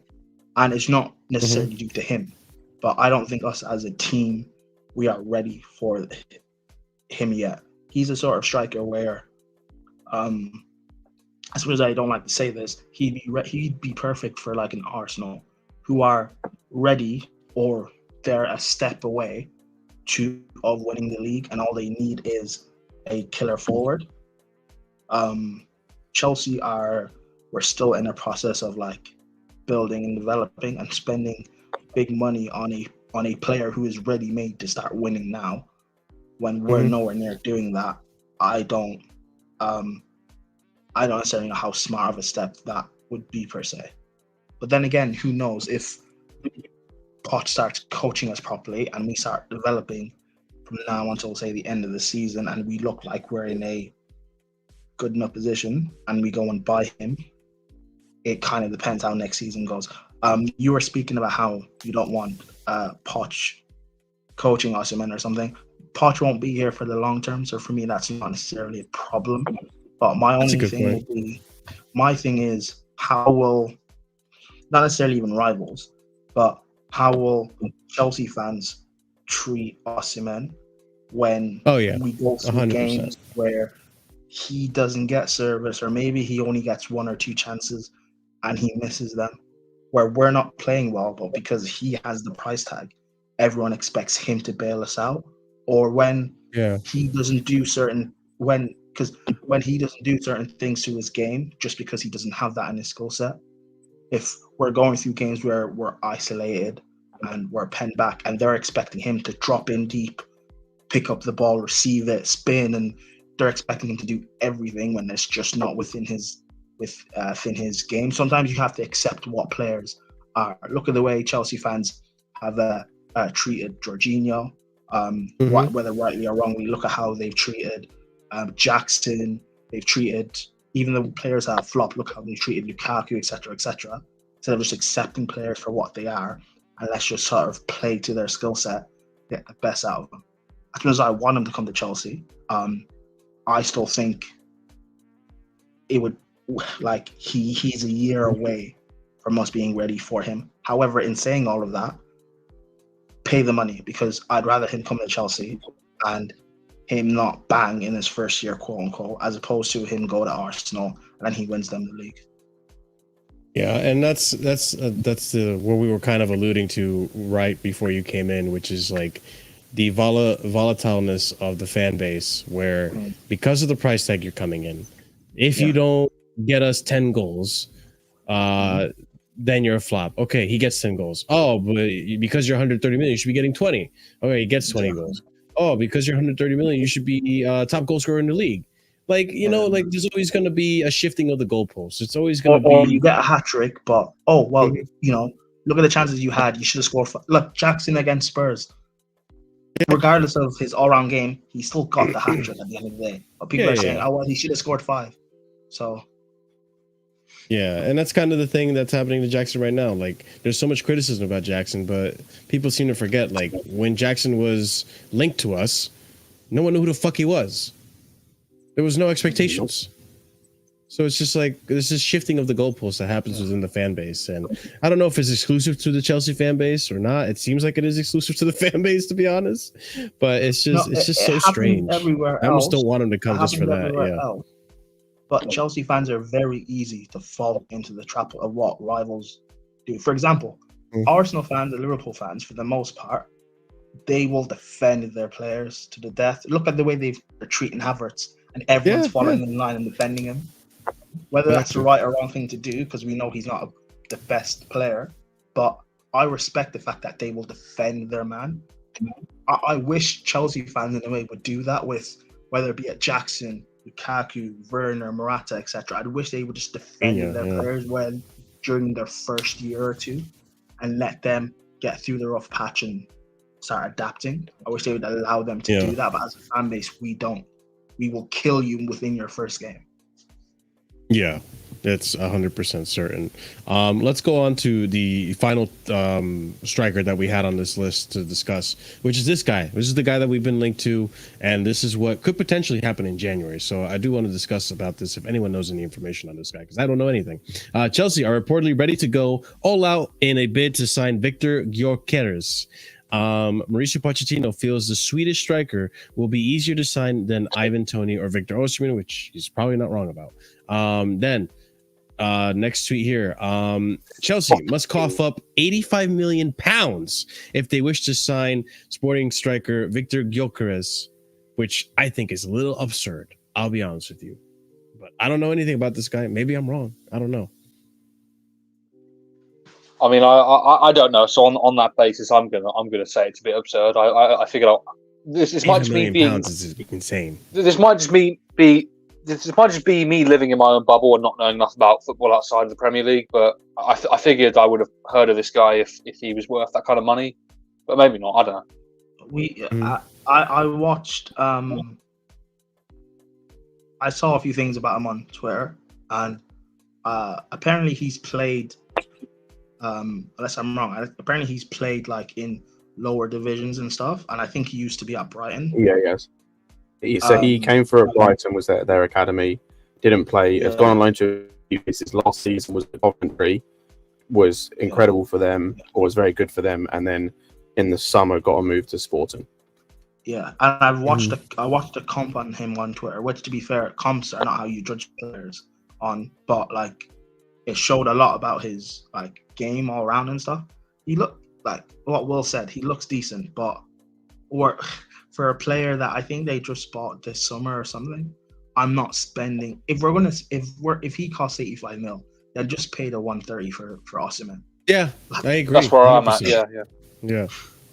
But that's the other thing too. It's like, I think part of the motives for going, I think part of the motive of being so adamant about going for a striker in January is because Jackson is going to be going to AFCON.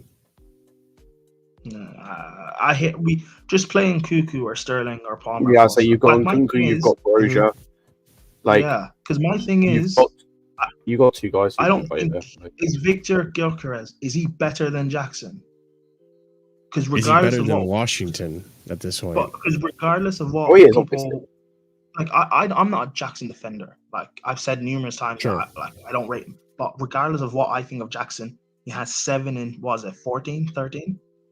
13. I think he's got 7. Someone said yesterday, the other day, he's got 7 goals in 13 starts. 7 and 13 starts. Regardless of what my opinion is of him, it's 7 and 13. Gyökeres would not have got 7 and 13 games for us. So I'm not spending 85 on him in January when I can just get Osimhen in the summer. Also, I just don't think this whole this AFCON thing, it doesn't necessitate a signing, because AFCON's only contained to January, whereas we've got 5 months left of the season after that. Yeah. He won't be gone for long. He won't be I gone. think it Also, is a he better plays thing just to for- do a makeshift like have Nkunku or Sterling probably. And also, he plays for Senegal.